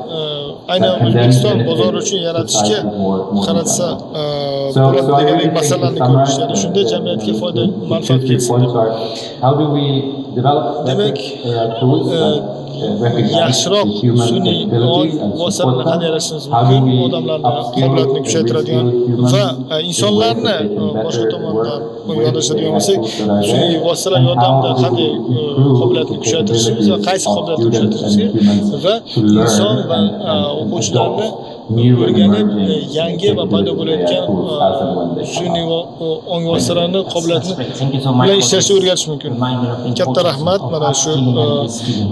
malakani oshirish va qayta There's no takomillashtirishni AI eslatganiga, educational ahamiyatini eslatgani uchun katta rahmat. collaboration as a society. Demak, So, jamiyat I think sifatida part of this hamkorlik bo'lmasa, panel albatta try to bu emphasize the sun'iy importance of a ongni good manfaatni articulated to'liq ololmaydi. coordination Yana bu in the yerda private mana sector, guidance from the yig'ilganimizdan government, and maqsad, also majlisdan an maqsad active ham role from the higher education. mana So oliy I would ta'lim, like to ask the boshqaruv local tizimi which va are boshqalarni joining us hamkorligini in haqida the bahslangan. center of the Mana bu panel. yerda mana What do you think would truly motivate the AI companies in davramizdagi the mana country to co-invest, to collaborate qatnashchilardan closely so'ramoqchiman. with the education and training to develop these capacities. Ya'ni bu Going a little qobiliyatlarni beyond yaratish what borasida is mana responsibility. korporativ Design actions mas'uliyatdan that can be tashqari of ham qaraydigan bo'lsak, any o'zaro idea foyda that keltiradigan yana qanday can be g'oyalar particularly relevant. bu yerda dolzarb deb bilsa bo'ladi. Please. It's very interesting. Demak, juda ham qiziqarli savol, lekin men bu borada o'z tajribamni o'rtoqlashmoqchiman. Ya'ni sun'iy ong dasturlarga bog'liq bo'lmasa-da, o'ylaymanki, hukumat bu yerda yetakchilik vazifasi bajarish kerak. Korporativ ijtimoiy mas'uliyat borasida, ya'ni shunda xususiy kompaniyalarga buni qanday amalga oshirish kerak, namunasini ko'rsatish kerak. Masalan, O'zbekistonda rivojlanayotgan mamlakatlarda tez o'sib borayotgan ayniqsa AKT sohasidagi rivojlanayotgan mamlakatlarda, ayniqsa qishloq chekka joylarga e'tibor bermoqchi bo'lsangiz, hukumat u yerda muvaffaqiyatli bir namunalarni xususiy sektorga ko'rsatib berishga, ya'ni buni amalga oshirish mumkin ekanligini. Keyin esa xususiy sektor ortidan boradi. O'z tajribamdan bir misol keltiradigan bo'lsam, biz IT qishloq dasturi deymiz, ya'ni qishloq joylarda biz o'ziga xos joylarda yaratamiz IT infrastructure IT infrastrukturani yaratib, qishloq joylardagi bolalar kelib, ITni va chet tillarni bepul o'rganish mumkin bo'lgan joylar yaratamiz. Undan keyin esa bunday infrastrukturani qishloq joylarda bitta-ikkitasini yaratganimizdan keyin xususiy sektor a'zolari o'zlari bizga bog'lanib, hukumatga bizga ham shu joylarni yaratib bersangizlar, biz ham qiymat qo'shaylik va shunday obyektlarga sarmoya kiritsak, bolalarga IT infrastrukturaga foydalanish imkoniyatiga bo'lsa, yana bir misol, ya'ni 1 million O'zbekiston initiative we are providing free online courses for the school kids and university kids to learn advanced IT technologies for free. And then when we talk about this initiative, a lot of private sector members they ask us, can we provide xususiy sektorning ko'p a'zolari mana shu loyihaga ham hissa qo'shsak bo'ladimi, qiymat qo'shsak bo'ladimi, balkim bolalarga qandaydir prizlar bersak bo'ladimi yoki oliy ta'lim muassasalariga yoki maktablarga yoki o'shalarga va yana bir ularga bir yaxshi bir misol xususiy sektorda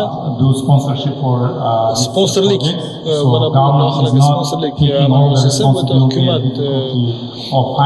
mas'uliyatni to'laligicha olmaydi bunday loyihalarni moliyalashtirishda.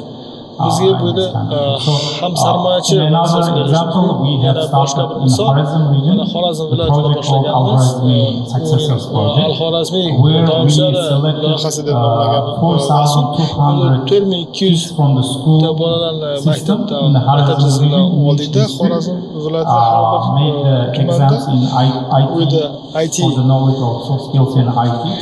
hamda muomala malakalarni sinovdan o'tkazib, u yerda 4200 ta bola u yerda IT malakani, ingliz tili malakani va muomala malakalarini o'rganishmoqda. Darsdan keyin bu ya'ni hukumat dasturi bu nafaqat bizga xususiy sektorni qo'shishga imkon beradi, ya'ni xususiy sektorni e'tiborini tortib emas, balki xalqaro tashkilotlar e'tiborini ham tortadi. Masalan, Ko'ykaning vakillari O'zbekistonga kelganda biz ularga mana bu loyihani tushuntirganda ularga yoqdi bu.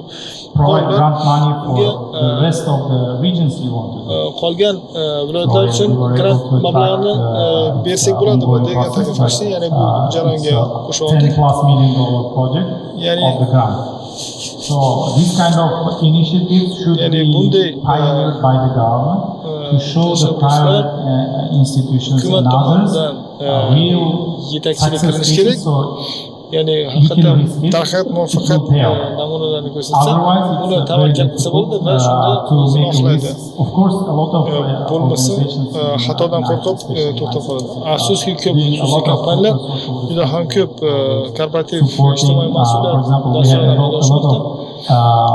exporting IT companies opening the training facilities to nurture talent for themselves or the o'zlari uchun kadr tanlash uchun markazlarda overall, I think in every sector, the government should be kind of pioneer and create good conditions. Umuman olganda hukumat shunday loyihalarga boshchilik qilib should be with AI.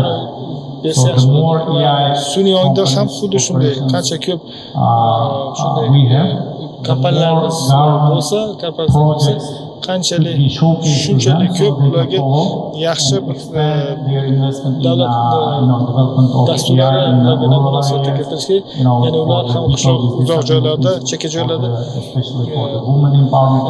yarata olishligi uchun masalan ayollarga ham imkoniyat yaratish dasturlari doirasida mening fikrimcha hukumatning roli bu juda ham yuksak.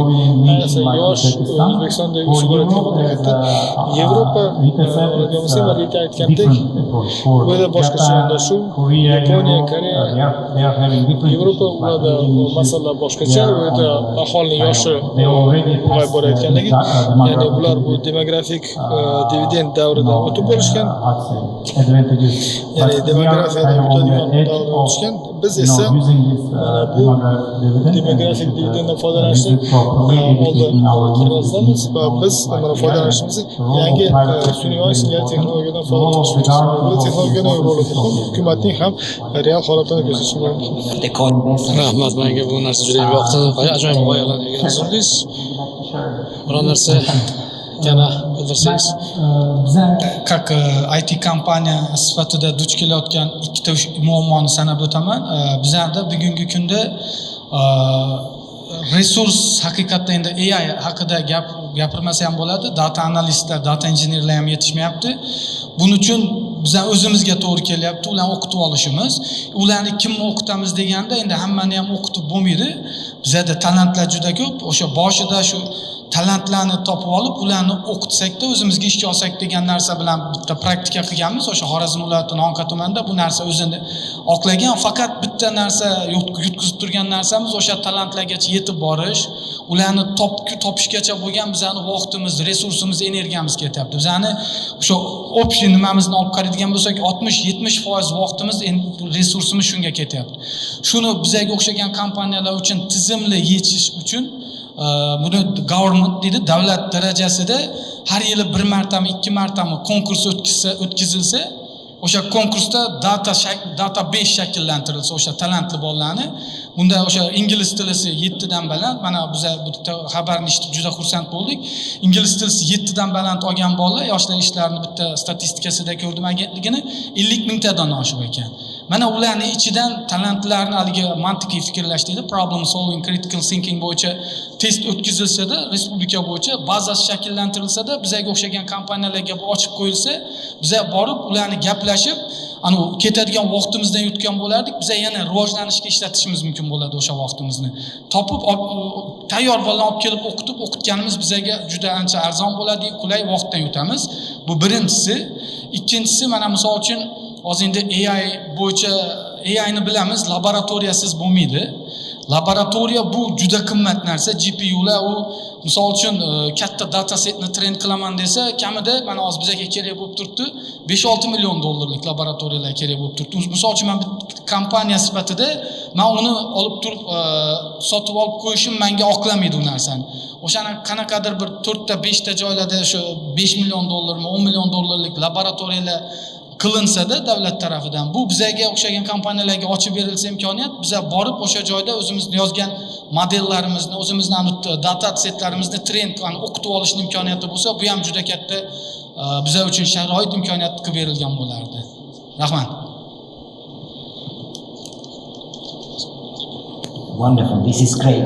I'm happy that you are reminding us. Ajoyib g'oyalarni aytdingiz. Mana shu laboratoriyalarga haqiqatan ham katta mablag'lar ketadi, resurslar bilan boshqa ishlardan ham ko'rdik. Ular umumiy infratuzilmadan bir qatorda juda ham katta investitsiyalar talab etadi aslida. Let me get back to Rita. Endi hozir Ritaga yana so'z bersak-da, ikki og'iz sizning fikringizga murojaat qilsak, ushbu o'sib borayotgan, ushbu ko'nikmalarga o'sib borayotgan ehtiyojlarga to'xtaladigan Sherzod aka aytdilar, kompaniyalar vaqtlari ketar ekan talantlarni topish uchun, to'g'rimi?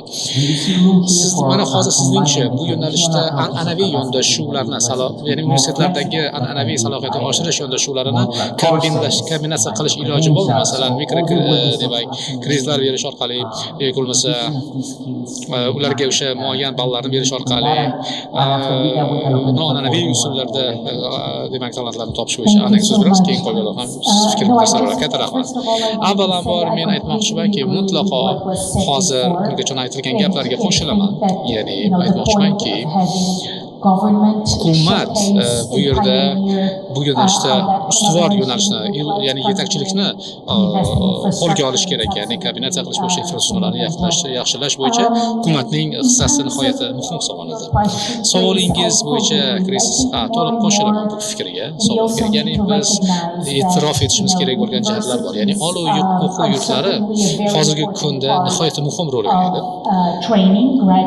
O'quv mashg'ulotlarini, ya'ni xodimlarni tayyorlash bo'yicha, bakalavriat, magistrlarni tayyorlash bo'yicha, lekin ko'proq biz bilamizki, hozirgi kunda tobora inson hayoti davomida o'sib ulg'ayishi asosida, ya'ni ishda, kasbda, malaka oshirishda ko'proq bilimlar oladi. Bilamiz, odatda odam bir emas, bir qancha ishlarni almashtirishga to'g'ri keladi.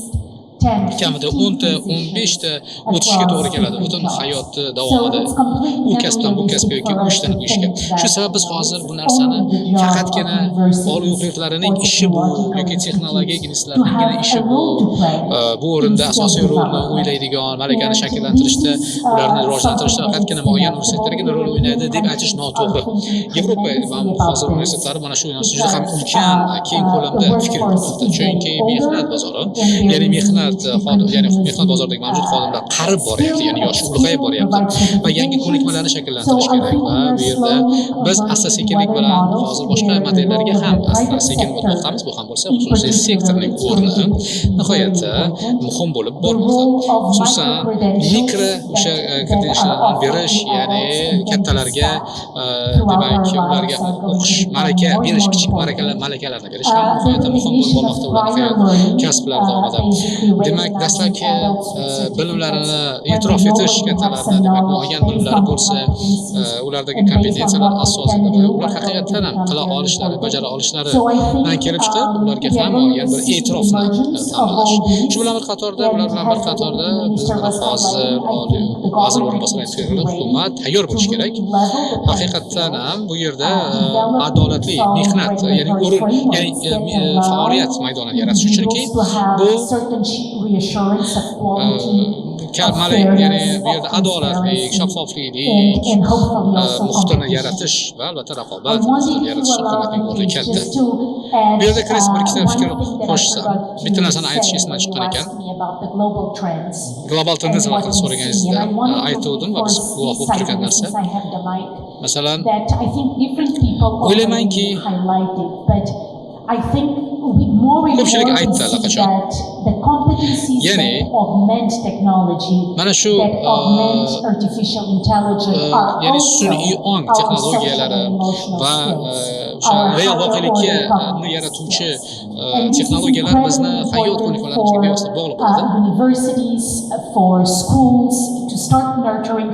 Ya'ni bu yerda kichik yoshdanoq bu yerda malakalarni oshirishimizni talab etadi. Biz jamoa sifatida o'zimizni demak ham fikr bo'lish va xayrixoh bo'lish va hayot jarayonida qanday qilib o'rganishimiz va shu narsaga birgalikda kirishimiz bizni texnik ko'nikmalarimizga qo'shimcha tarzda albatta foydadan bo'lmaydigan ko'nikma, kompetensiya bo'lib shakllanadi. O'ylaymanki bu nihoyatda muhim bir mavzu bo'ldi. Kunning birinchi qismidagi mavzuyimizga bevosita bu ko'prik sifatida xizmat qilyapti, bog'lanyapti. Ya'ni bu yerda yosh o'zgarish keltiruvchi agentlarni, xususan maktabgacha ta'lim darajasini ham bu yerda qamrab olish nihoyatda muhim. Albatta bu yerda barcha muhokamalar asosida texnik masalalardan tashqari ijtimoiy, emosional masalalarga ham e'tibor qaratdi. Hozir sizga ham yo'qon munosabat munosabat uchun imkon bersak, mana siz qilib o'tkazgan tajribangiz, tahlilingiz asosida sizningcha hozir O'zbekiston qanday qiladi o'zidagi imkoniyatlari, o'zidagi ishlarni global demak global imkoniyatlardan hozirda o'sha frilanserlardan hozir 100 mingdan oshiq frilanserlar bor ekan, foydalana oladi O'zbekiston. Mana shu raqamli ko'rikma, sun'iy ong sohalarida kapitalni rivojlantirish va xususan nafaqat markaziy shaharlarda, poytaxtda balki uzoq qishloq hududlarda. Rahmat. Nihoyatda muhim masala, bilamanki, muhim bo'lsa hukumat ya'ni O'zbekistondagi o'sha erkin faoliyat yurituvchilar hamjamiyatiga berib turgan ko'magini inobatga oladigan bo'lsak, shunday bo'ladiki, bizni umumiy kuzatuvlarimiz quyidagicha.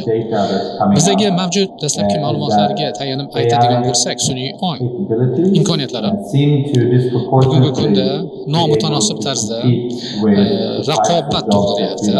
Ya'ni hozirgi kunda erkin faoliyat yurituvchilar, ya'ni frilanserlar qilib turgan ishga raqobat tug'diryapti. Bu albatta frilanserlarning salohiyati yomon yoki ular bilan bog'liq qandaydir bir zaif degan narsa emas bu yerda. Lekin biz bilamizki, mana shu xalqaro platformalarda ma'lum bo'lyaptiki, bu hozir shunday bir muayyan bir kichik vazifalarga butun boshli ish taqsim qilinadi. Masalan, katta loyihani bajarishni o'rniga bir qancha turdagi vazifalar o'z o'zimchasi bo'lgan loyihani o'rniga har bir freelans, ya'ni erkin faoliyat ishi muayyan kichik bir ishlarga va biz axborotlarni hozir boshqa platformalarda ham kuzatmoqdamizki, sun'iy ong vositalari va generativ sun'iy ong vositalari hozirgi kunda mana shu ishlarni bajara olyapti. Ya'ni kamroq ko'nikma talab etadigan kodlash, tarjima ishlari, yozish, masalan matnlarni tayyorlash bo'yicha ishlarni bajara olyapti va istiqbolga qarab gapiradigan bo'lsak, mana shu rivojlanishiga diqqat qilib turishimiz albatta maqsadga muvofiq. Xususan sun'iy ongning muayyan ushbu vazifalarni bemalol insondan olib qo'yish imkoniyatini o'sib borishini ham inobatga olgan holatda va shu munosabat bilan erkin faoliyat yurituvchi hamjamiyatning ham sun'iy ong bilan hamkorlikda ishlay olish salohiyatini ham muntazam oshirib borishga bu narsa bizni undaydi. Nihoyatda samarali o'ylash, mana shu fikr yuritish, xususan erkin faoliyat yurituvchilar bilan birga, ya'ni frilanserlar bozoriga birga O'zbekiston hukumat bu yo'nalishda ancha ilg'or natijaga erishyapti. Bu narsaga bo'lgan bo'lardiki, bu narsaga bir yo'lak sifatida qarash va ishga kirishishiga imkoniyat beradi va bemalol yerida jiddiy ilg'or ishlarni vazifalarni bajarish ochib beradi. Muhim masala aytildi, Rita ham aytib o'tdilar va vazir o'rinbosari ham aytib o'tdilar va janob Ibragimov ham aytib o'tdilar. Nihoyatda muhim yo'nalish soha bu yerda vositachilik bo'la bilish, ya'ni talantlar o'rtasida vositachilik bo'lish, iqtidorli mutaxassislar o'rtasida. Bugungi kunda juda ham IT o'quv mas'uli, ya'ni yo'nalishida juda ham ko'p ta'lim markazlari mamlakat bo'yicha ochilib faoliyat yuritmoqda. Lekin bu yerda ehtiyoj bor.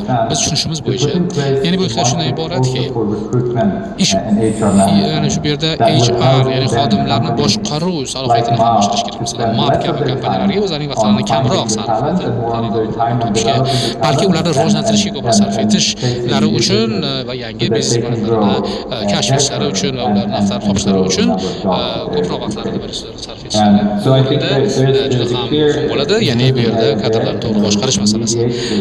Bu bo'lganda mana shu talantlar o'rtasidagi bo'shliqni aniqlash va bu yerda ularning xarajatlarini aniq qoplash uchun axborot texnologiyalari bo'yicha mashg'ulotlarni taklif etuvchi markazlarni yana ham xususan erkin faoliyat yurituvchilar uchun va firmalarga ham yetkazib berishlar uchun barcha zaruriyatlarni ta'minlash kerak va bu ko'nikmalar bu eng dastlabki o'sha poydevor darajasida shunday bir o'rganish imkoniyati bo'lib xizmat qiladi va tezkor innovatsion tarzda yangi salohiyatlarni o'z o'lchasida etish imkoniyati beradi. Ayni paytda bizga bu narsa haqiqatdan ham doimo diqqatli, e'tiborli bo'lib turishimizni taqozo etadi. Bu narsa qanday rivojlanishi nuqtai nazaridan chunki bu imkoniyatlar sun'iy ong sohasida juda ham tez rivojlanib bormoqda. Katta rahmat, ajoyib.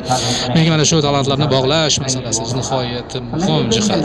Eng oxirgi savol sahnaga qo'ysamda va sahnaga tashlasamda va barchaga ushbu savolga javob berishni taklif etib qolgan bo'lardim. Chunki bizning o'ylashimizcha biror narsani rivojlanishi odamlarga har qanaqa darajada biron ko'makni berish nazarda tutadi. Kambag'allikni hal etish bu nihoyatda muhim, to'g'rimi, ko'rsatkich va savol shu munosabat bilan quyidagicha. Sizningcha qanchalar milliy qonunchilik shunchalar rivojlanishi kerakki, xususan xotin-qizlar, demak, kam ta'minlangan oilalar va vakilligi kam ta'minlangan vakillar, ya'ni vakilligi kam ta'minlangan aholi tabaqalari bu imkoniyatdan foydalana olishga eshik ochilsin ularga. Ya'ni hech kim tashqarida qolib ketmasin, hech kim orqada qolib ketmasinki, tenglikni ta'minlash uchun. Shu sababdan imkoniyatlar qanchalar shu hammaga ta'minlanishi uchun qanday siyosiy choralar ko'rilishi kerak? Bu oson, bitta so'z bilan aytadigan savol emas, lekin sizningcha bitta jumla bilan yoki kichik so'z bilan aytadigan bo'lganda qanday siyosiy choralar kerak bu o'rinda? Rahmat. O'zbekiston misolida boshlasak. Ya'ni oxirida qiyin savollar, tushunarli. Mening fikrimcha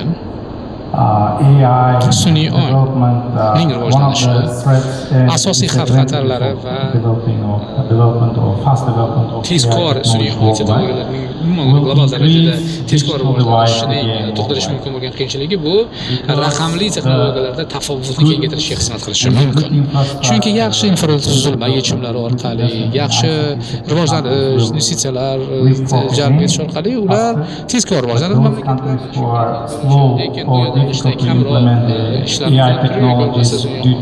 texnologiyalarni muayyan sabablarga ko'ra zaifroq rivojlantirayotgan bu yerda faqatgina irodaning yetishmasligi emas, balki infratuzilmaning yetishmasligi bo'lishi mumkin. Janob Ibragimov aytganlaridek, bu yerda shunday bir juda ham ko'p sun'iy ong laboratoriyalarini yaratish kerak. Masalan, shunday mamlakatlarki, ular bu kabi rivojlanish sohalariga laboratoriyalarga ko'proq investitsiya kiritish imkoniyati ko'proq bo'lgan mamlakatlar albatta oldingi qatorlarda tezroq rivojlanadi, ularga nisbatan bu osonroq bo'ladi. Ular 10 barobar, 100 barobar tezroq harakatlanishlari mumkin. Lekin bu yo'nalishda qiyinchilikka bo'lgan, qiyinchilikka ega bo'lgan mamlakatlarga nisbatan gapirar ekanmiz.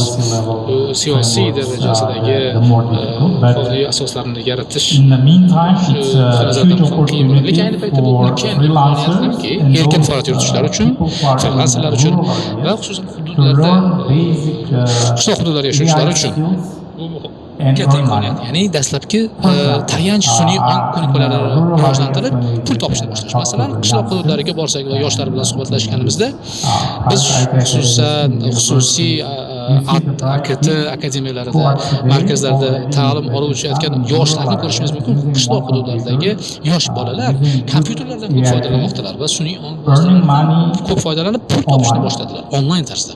Daromad qila boshlayaptilar. Va bu IT xizmatlarini eksport qilyaptilar sun'iy ongdan foydalangan holatda bugungi kunda. Masalan, aksariyat qismi dunyo aholisining aksariyati dangasa desak ham bo'ladi. Biron narsani hisobot tayyorlashda, taqdimotlarni yaratish, videometrlarni yaratishda siz dangasalik qilishlari mumkin. Ya'ni talab bu masalada rivojlanmoqda.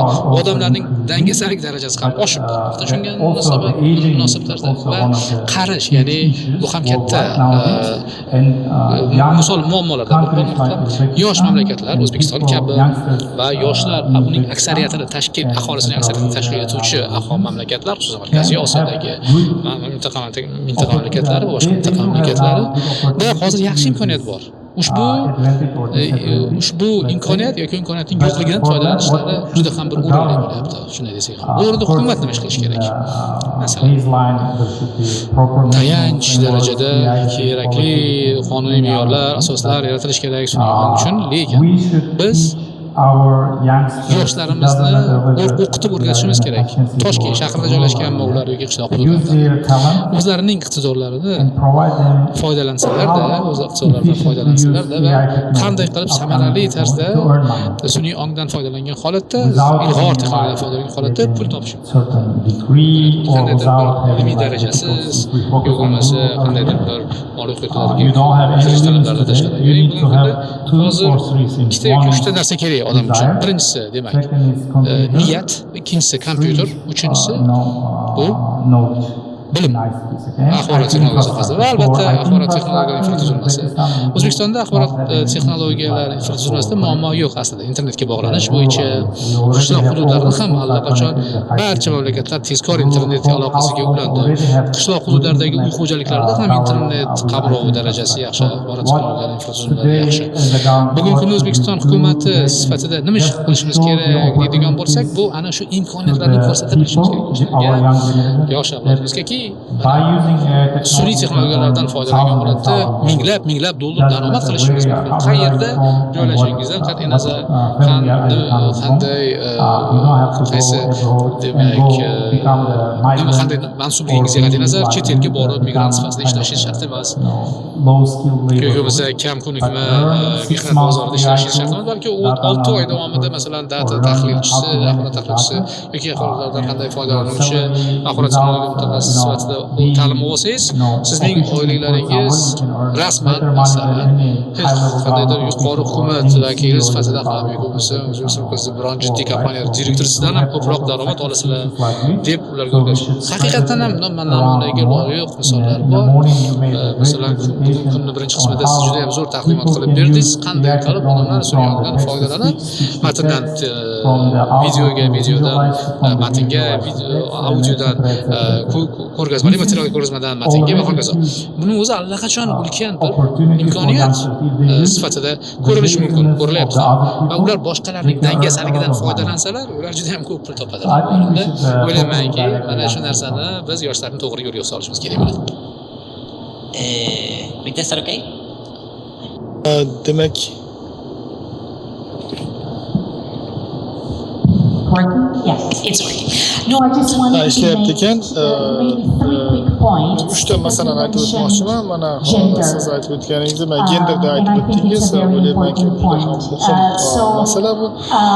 Demak, And it's particularly important because we know ayniqsa women ahamiyati katta ekaniga do xabarimiz bor. relatively Mana well in school, ayollar but they don't mana do so o'qishda, well in the labor maktabda market. yaxshi And this is an o'qiydida, area lekin mehnat where bozorida uncha women are yaxshi especially underrepresented. ko'rsatmaslik uchun. So I think it's important as we IT move sohasi ham forward that we bo'lmasa think specifically yaqqol ko'rinadi. about this. And Demak, let bu me borada just qancha give orqa perhaps 3 yuradi. ideas. Menimcha shuni The 3ta first qo'yani aytib one o'tmoqchiman. is Bulardan birinchisi to bu specifically targeted to xususan the Ministry of Preschool and School maktabgacha Education. va What maktab can we ta'lim do vazirligiga to qaratilgan, ya'ni biz incentivize shuni girls to be encouraged in maths, qizlarni science, technology, and avoid this negative fan, stigma texnologiya va that they are matematika not so sohalariga good, qanday ularni rag'batlantirsa and that bo'ladi. they will not do so well. Borada So I yaxshi think that's incredibly natijaga erisholmaydi important. degan bir There's stigmadan many qanday preventions qutulish that have mumkin. been Ya'ni evaluated. juda ham ko'p And this choralar can bu be borada worked ko'rib out and chiqilgan va nurtured bularni since early ages. kichik The second yoshdanoq shuni point is yuritib borsa bo'ladi degan fikrlar bor. Ikkinchi masala bu firma va korxonalar bilan ish olib borsakda shunda ish joylarida diversifikatsiyani, turli xillikni qo'llab-quvvatlash imkoni bo'lsa, fandan bilamiz, mana madaniy va gender jihatdan turli xil jamoalar samaraliroq ishlaydi, yaxshiroq ishlaydi, turli fikrlarga ega bo'ladi va samaradorligi, mahsulotligi ham yuqori. Ya'ni bu yana bir fikr, bu korxonalar uchun korxonalar ko'proq turli xil amaliyotlarni qo'llay olishligi va so'nggi bo'lsa-da muhim, ya'ni men ustozlik vazifalarini ko'rsatgan bo'lsak, biroz gender nuqtai nazaridan muvozanatsizlik bor ekanini guvoh bo'lib turibmiz. Ya'ni bu sohani boshqaga hisobga olsak, ya'ni bu sun'iy ong rivojlangan sari bu borada ko'proq namunalar ustozlar ko'paytirishimiz kerakki, ayollar ko'proq his qo'sha oladigan. Chunki buning ahamiyati oshib boradi. Gapdan katta rahmat, ajoyib. Yo'q, sizga desak bu murakkab savolga qo'shimchangiz bor. Uchta masalani aytib o'tmoqchiman. Avvalambor, raqamli xizmatlar sektori where we see women in other countries really doing well. Boshqa So mamlakatlardagi in ayollarni Philippines, for yaxshi example, ishlatganini in the ko'rdik. Masalan, digital Filippinni oladigan social bo'lsak, sector, biznes jarayonlarini asoslantirishda mana 1,5 million xodimlar, ya'ni bu 8 ayollar, Hindistondagi IT ishishi 34% ayollar. Mana Rita aytib o'tayotgandek, ya'ni bu holat barcha mamlakatlarda bor emas, balki aksincha ko'p holat. Ya'ni biz jahon bankida nima deyapmiz desak, boshqa mana bizga yordam berishda biz tadqiqotlar o'tkazib, qanday to'siqlar borligini ko'rmoqdamiz. Ya'ni ayollarni IT xizmatlar sektorida yollash va rag'batlantirishda qanday to'siqlar borligini ko'rib, o'sha to'siqlarni bartaraf qilishga qaratilgan dasturlarni amalga oshirishga qaratmoqdamiz. Ya'ni ba'zi bir umumiy ayollar duch keladigan to'siqlarga e'tibor qaratsak, bu albatta madaniy jihatlar va boshqa mamlakatning holatidagi jihatlarga e'tibor berish hisobga olamiz. Ikkinchi mana vazir o'rinbosari aytganlar, mana bu yerda madaniyat hamda munosabat masalalari ham muhim. Dangasalik bo'yicha mana qiziq izoh yaxshi bo'ldi. Bu albatta bu o'rganishga loyiq hukumat hamda xususiy sektorga asosiy maslahat endi bu yerda ijobiylik va umidni rag'batlantirish O'zbekistonda bu borada ajoyib mana namuna yaxshi muvaffaqiyat hikoyalari aytib berilmoqda va yoshlar ijodiy rivojlanishi uchun dalda bo'lishga bu juda ham yaxshi. So'nggi fikr sun'iy ong infrastrukturasiga qaratilsak, janob Ibragimov aytganlaridek, mana bu juda ham qiziqarli misollar ko'rmoqdamiz. Boshqa mamlakatlarda bitta markaziy uyushtirib, keyin viloyatlarda sun'iy ong elchixonalarini tashkil etib, viloyatlardagi yoshlar ham malakasini orttirishga imkoniyat yaratish misolini ko'rdik. Aslida esa mana ma'ruzaga tegishli savolga qaytmoqchi edim. Ya'ni qanday qilib inson sifatida, tashkilot sifatida va yangi xodimlar va yangi o'rganishlarda sun'iy ongdan foydalanishni qanday o'rganish mumkin that we can take in order to do that. I think if we all are able to sort of take our personal responsibility in this, ya'ni hammamiz o'z zimmamizga olishimiz mumkin bo'lgan mas'uliyatlarni to'g'ri tushunib olsak, birgalikda harakatimiz samarali bo'ladi. Katta rahmat mana bizdagi auditoriyaga mana savolni qaytarganingiz uchun. Janob Ibragim, sizga bu yerda qo'shimchangiz bormi? bitta narsani qilish kerak. Biz viloyatlarda yuramiz, qishloqlarda talantlarni qidirganmiz. Ko'p bitta tendensiyani ko'rganmiz. Viloyatlarda ham, qishloqlarda ham, misol uchun ITga qiziqadiganlar juda ko'p. ITni o'qishyapti, o'sha qaysidir joyda borib, qaysidir kursni o'qishyapti. O'sha shu yerda bitta muammo nimani o'qishayotganida bo'lyapti. Juda ko'p talantli bolalarimiz ham borda. Misol uchun ota-ona bolasiga pul beryapti, ota-onalar tayyor, pul berishga ham tayyor. Borib bolasi qaysidir uchebniy sentrda o'qiyapti, zo'r o'qitishyapti, lekin nimani o'qityapti? U o'zi talab, bugungi kunda talab bormi bu narsaga, yo'qmi degan narsani analitikasi yo'q. O'sha narsani nafaqat O'zbekiston bozori, dunyo bozorini shunday analitika qilinsa, misol uchun web scraping deydi, parsing deydi, ana ma'lumotlarni o'sha biz IT vazirligi bilan hamkorlikda qilib berganmiz, uni ko'rib turibmiz. U narsani yanada takomillashtirib turib, kunlik ma'lumotlar update bo'lib tursa, yig'ilib tursa-da o'sha joyda o'zi talab qayerga qarab ketyapti degan narsani analitikasi yetkazib berilsa har bitta oilaga, har bir mahallagada, ertaga IT bilan shug'ullanmoqchi bo'lgan, IT sohasiga kirib kelmoqchi bo'lgan bolalar o'shani ko'rib turib, shundan kelib chiqqan holda uchebniy sentrni tanlansa, misol uchun bu joyda bolalar borib turib, o'quv markaziga bugungi kunda dunyoda data analistga talab ko'p ekan. Sizda data analist bormi desa, yo'q desa, bir marta qaytib ketadi, ikki marta oxiri o'quv markazlar ustida ishlashni boshlaydi. Talabdan kelib chiqqan holda data analist kurslarini yo'lga qo'yadi. Misol uchun mana buni yo'lga qo'yib oldik. Endi borib ota-onalar to'g'ri yo'naltiryapti, bolalar to'g'ri o'qiyapti, uchebniy sentrlar to'g'ri, talab bo'lib turgan narsani o'qityapti. Undan keyingi yana bitta qilinadigan narsa, misol uchun dunyoda yuzlab kerak bo'lsa minglab vakansiya e'lon qiladigan saytlar bor, nafaqat O'zbekiston, butun dunyo bozorida.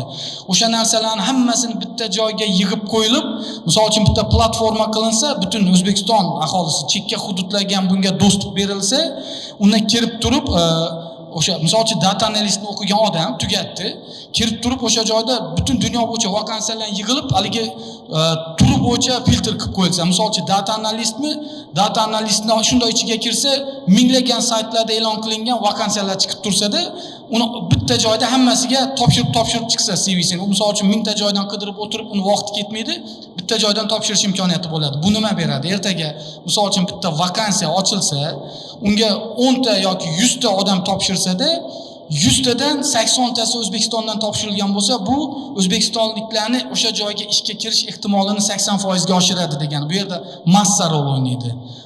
Bu ham o'sha bitta taklifim bo'lardi. Rahmat. Wonderful. I think that's been a really inspiring panel. We heard the importance of infrastructure and knowledge, but that should come along with changing mindset and opportunities. So thank you so much to all the panelists for the insightful ideas. I think we all have reflect on this lazy business model that I think is very promising. And thank you to the audience for the time, and hopefully we will see you in the next opportunity. Thank you very much. Keyingi safar yana ko'rishamiz degan umiddaman.